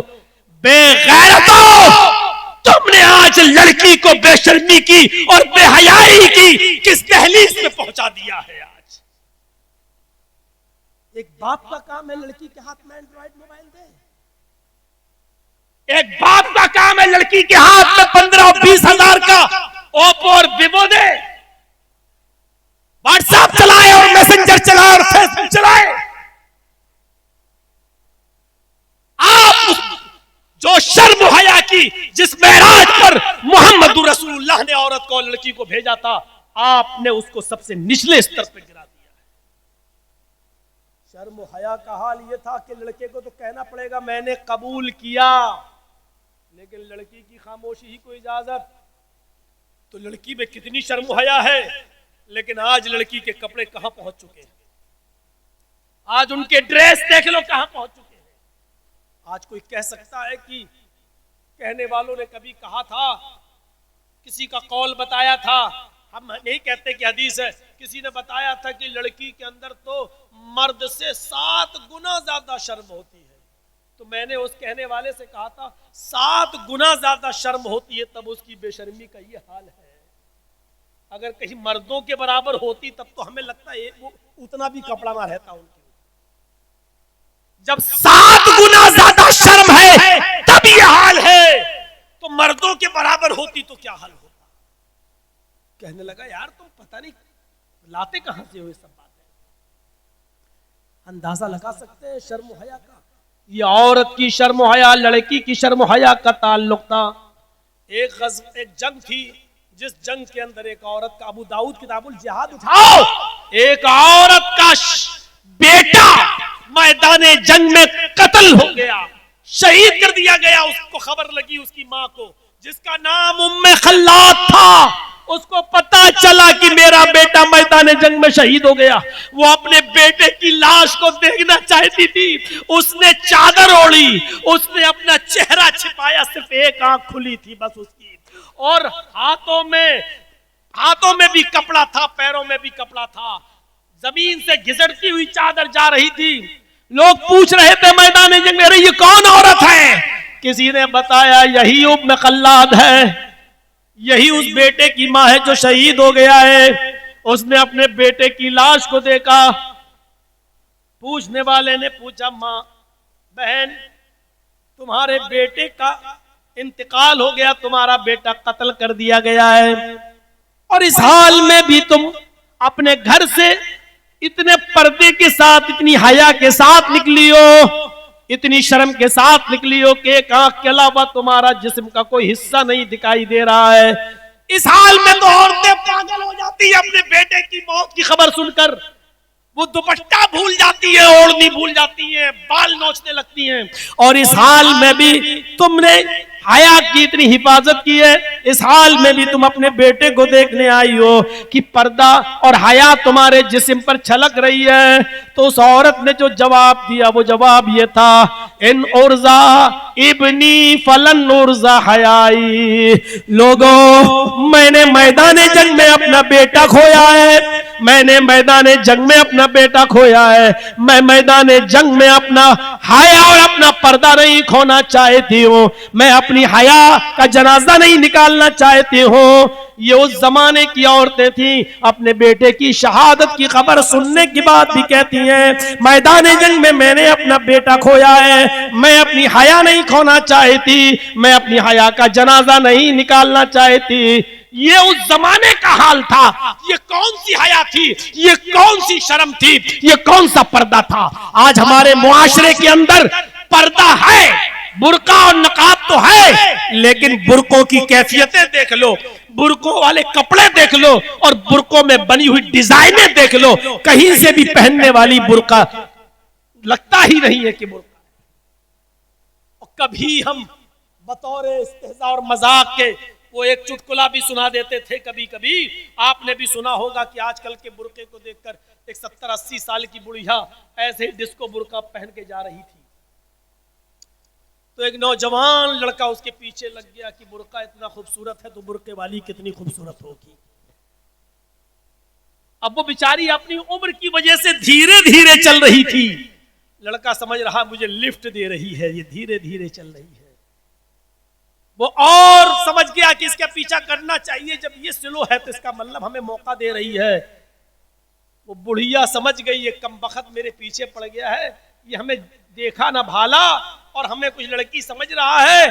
थोड़ी देर के बाद बुढ़िया ने अपना नकाब खोल के कहा, बेटा तू मेरे पीछे क्यों पड़ा है, क्यों मेरा पीछा कर रहा है? मैं तो तेरी अम्मा की उम्र की हूं। उसके तो अरमानों पे पानी फिर गए। कमबख्त मेरा तो एक पूरा घंटा 2 घंटा बर्बाद हो गया इसके पीछे पीछे। तो मन चला था, उसने भी चलते चलते कह दिया, अम्मा हम अपने लिए नहीं अपने बाप के लिए ढूंढ रहे थे। तो बुर्के ऐसे कि बुढ़िया भी ओढ़ ले तो लग रही है कि जवान। बुर्कों का मकसद क्या था? पर्दा होना चाहिए, हया होनी चाहिए, और हया चाल में, ढाल में, हर चीज में छलकती हुई नजर आनी चाहिए। मेरे भाइयों, मैं खल्लाद का ये बयान कि मैदाने जंग में मैंने अपना बेटा खोया है, मैदाने जंग में मैंने अपना बेटा खोया है, मैदाने जंग में मैंने अपनी हया नहीं खोई, मैं अपनी हया का जनाजा नहीं निकालना चाहती। ये वाकया आज की उन तमाम औरतों के चेहरों पे थप्पड़ मार रहा है जो आज हया के नाम पर कलंक बनी हुई है, और शर्म हया नाम की उनके अंदर कोई चीज नहीं रही है। अल्लाह के नबी जनाब मोहम्मद रसूलुल्लाह सल्लल्लाहु अलैहि वसल्लम ने फरमाया, आखिरी जमाने में सबसे शरीफ इंसान वो होगा। कयामत की निशानियों में से एक निशानी बताई, आखिरी जमाने में सबसे शरीफ इंसान वो होगा कौन? जो जिनाकारी और बदकारी को अपनी आंखों के सामने किसी चौराहे पर देख रहा हो। यानी कुर्बे कयामत ये जमाना आ जाएगा कि एक लड़का और एक लड़की सरेआम चौराहे पर ऑन पब्लिक के सामने जिना करेंगे। लड़का और लड़की दोनों बरहना होंगे, जिना करेंगे सबके सामने। उस जमाने का सबसे शरीफ इंसान वो होगा जो इन लड़के और लड़की को जिना करते हुए देखेगा, इन दोनों को कपड़े उतारे हुए देखेगा, लेकिन मना करने की हिम्मत इनके अंदर भी नहीं होगी। वो इनके पास जाएगा, वो इन लड़के और लड़कियों के पास जाएगा और जाकर ये कहेगा कि बेटा, जो काम तुम यहां कर रहे हो, मेरे घर की मां बहन बेटियां हैं, आना जाना लगा रहता है, ये काम तुम्हें करना ही है, तो ये मेरा घर बना हुआ है, इस घर के पीछे चली जाओ, इस घर के पीछे जाकर ये काम कर लो, या ये मेरा खेत बना हुआ है, इस खेत में पेड़ों की आड़ में झाड़ियों में जाकर ये काम कर लो। सरेआम ये काम जेब नहीं देता, ये अच्छा काम नहीं है। ये दीवार है मेरे घर की, इस दीवार के पीछे चले जाओ, ये खेत है मेरे खेत में चले जाओ, वहां जाकर ये काम कर लो, लेकिन चौराहे पर ये काम न करो। यहाँ नौजवान लड़के लड़कियां आते जाते रहते हैं, इसलिए यहाँ ये काम अच्छा नहीं है। ये उस जमाने का सबसे शरीफ इंसान होगा जो इन दोनों को मना नहीं कर पाएगा, इन दोनों को देख कर ये कहेगा, ये काम करना है तो इस दीवार के पीछे कर लो, ये काम करना है तो मेरे घर के पीछे कर लो, मेरे खेत में जाके कर लो, लेकिन यहां मत करो। मेरे भाइयों, आज वेस्टर्न कल्चर ने, आज पश्चिमी सभ्यता ने, आज मगरबी तहजीब ने हमें ऐसा ही बना दिया है।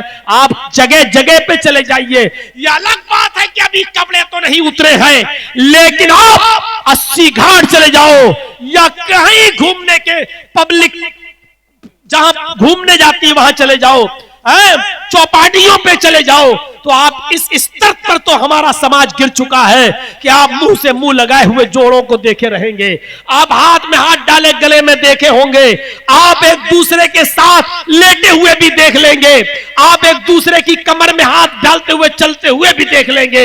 ये वेस्टर्न कल्चर का असर है। और आप इससे भी ज्यादा खुला हुआ मुआयना इस हदीस के पेशे नजर अगर देखना है तो गोवा के उस सी पॉइंट पे चले जाइए, वहां आपको लड़के और लड़कियों के जिस्म से कपड़े भी नहीं मिलेंगे, वहां दोनों बरहना नजर आएंगे। और इससे भी ज्यादा खुला हुआ माहौल कि दोनों को सरेआम जिना करते हुए देखना हो तो पेरिस की सरजमीन पे चले जाइए, जो दुनिया का सबसे ज्यादा बेहुदा और नंगा और सबसे ज्यादा वाहियात शहर है, जहां खुलेआम जो लड़का जिस लड़की को रास्ते से पकड़ के रास्ते ही में जो काम करना चाहो कर सकता है। कोई जहां के ऑफिस में नंगे लड़के और लड़कियों को बिल्कुल बरहना होकर काम करने की परमिशन मिली हुई है, और कई ऑफिस ऐसे हैं जहां लड़के भी नंगे आते हैं और लड़कियां भी वहां बिल्कुल बरहना काम करती हैं। वेस्टर्न कल्चर के नक्शे कदम पे हमारा मुआशरा चल रहा है जो कभी कामयाब नहीं हो सकता है। इसलिए हया का दामन थामना है और हमारी मां बहनों को हया से और ज्यादा रिश्ता मजबूत करना है। ये 1 घंटा तकरीबन 1.5 घंटा तो हो ही गया है और 10 मिनट ज्यादा, इससे ज्यादा हमारे अंदर हिम्मत नहीं, क्योंकि मैं शाम ही को पहुंचा और कल मेरा प्रोग्राम फिर जिला बाराबंकी के रामनगर गांव में है, मुझे अभी निकलना भी है और लखनऊ पहुंच के फिर शाम का सफर करना है। इसलिए ये 3 चीजें जो मैंने बताई हैं, सबसे अफजल ईमान की शाख ला इलाहा इल्लल्लाह और अदना रास्ते से तकलीफ दे चीज को हटाना, और तीसरी वल हया व शुअबतुम मिनल ईमान, ये ईमान की 3 शाखों पर मबनी हमारी तकरीर इंशाअल्लाह मुआशरे में इस्लाह का एक इनकलाब पैदा करेगी, और इस्लाह हमारा मुआशरा इससे इस्लाह पकड़ेगा, और हमारी माँ बहनें भी अपनी शर्म हया को पहचानेंगी। हम अल्लाह से दुआ करते हैं कि अल्लाह आलमीन हमारे मुआशरे में इस्लाह पैदा फरमा दे, हमारे मुआशरे को सुन्नतों से भर दे। अल्लाह हमें जनाब मोहम्मद रसूलुल्लाह की सुन्नतों पर अमल करने वाला बना दे। अल्लाह ईमान हमारे अंदर पैदा फरमा दे, इंसानियत का एहतराम हमारे अंदर पैदा फरमा दे, हया और शर्म हमारे अंदर कूट कूट के भर दे। जब तक तू हमें जिंदा रख, इस्लाम पे जिंदा रखना, और जब हमारा खात्मा हो तो ईमान पर हमारा खात्मा फरमाना। वमा अलैना इल्लल बलागुल मुबीन व आखिरु दावाना अनिल हम्दुलिल्लाहि रब्बिल आलमीन। अस्सलामु अलैकुम व रहमतुल्लाहि व बरकातुहू।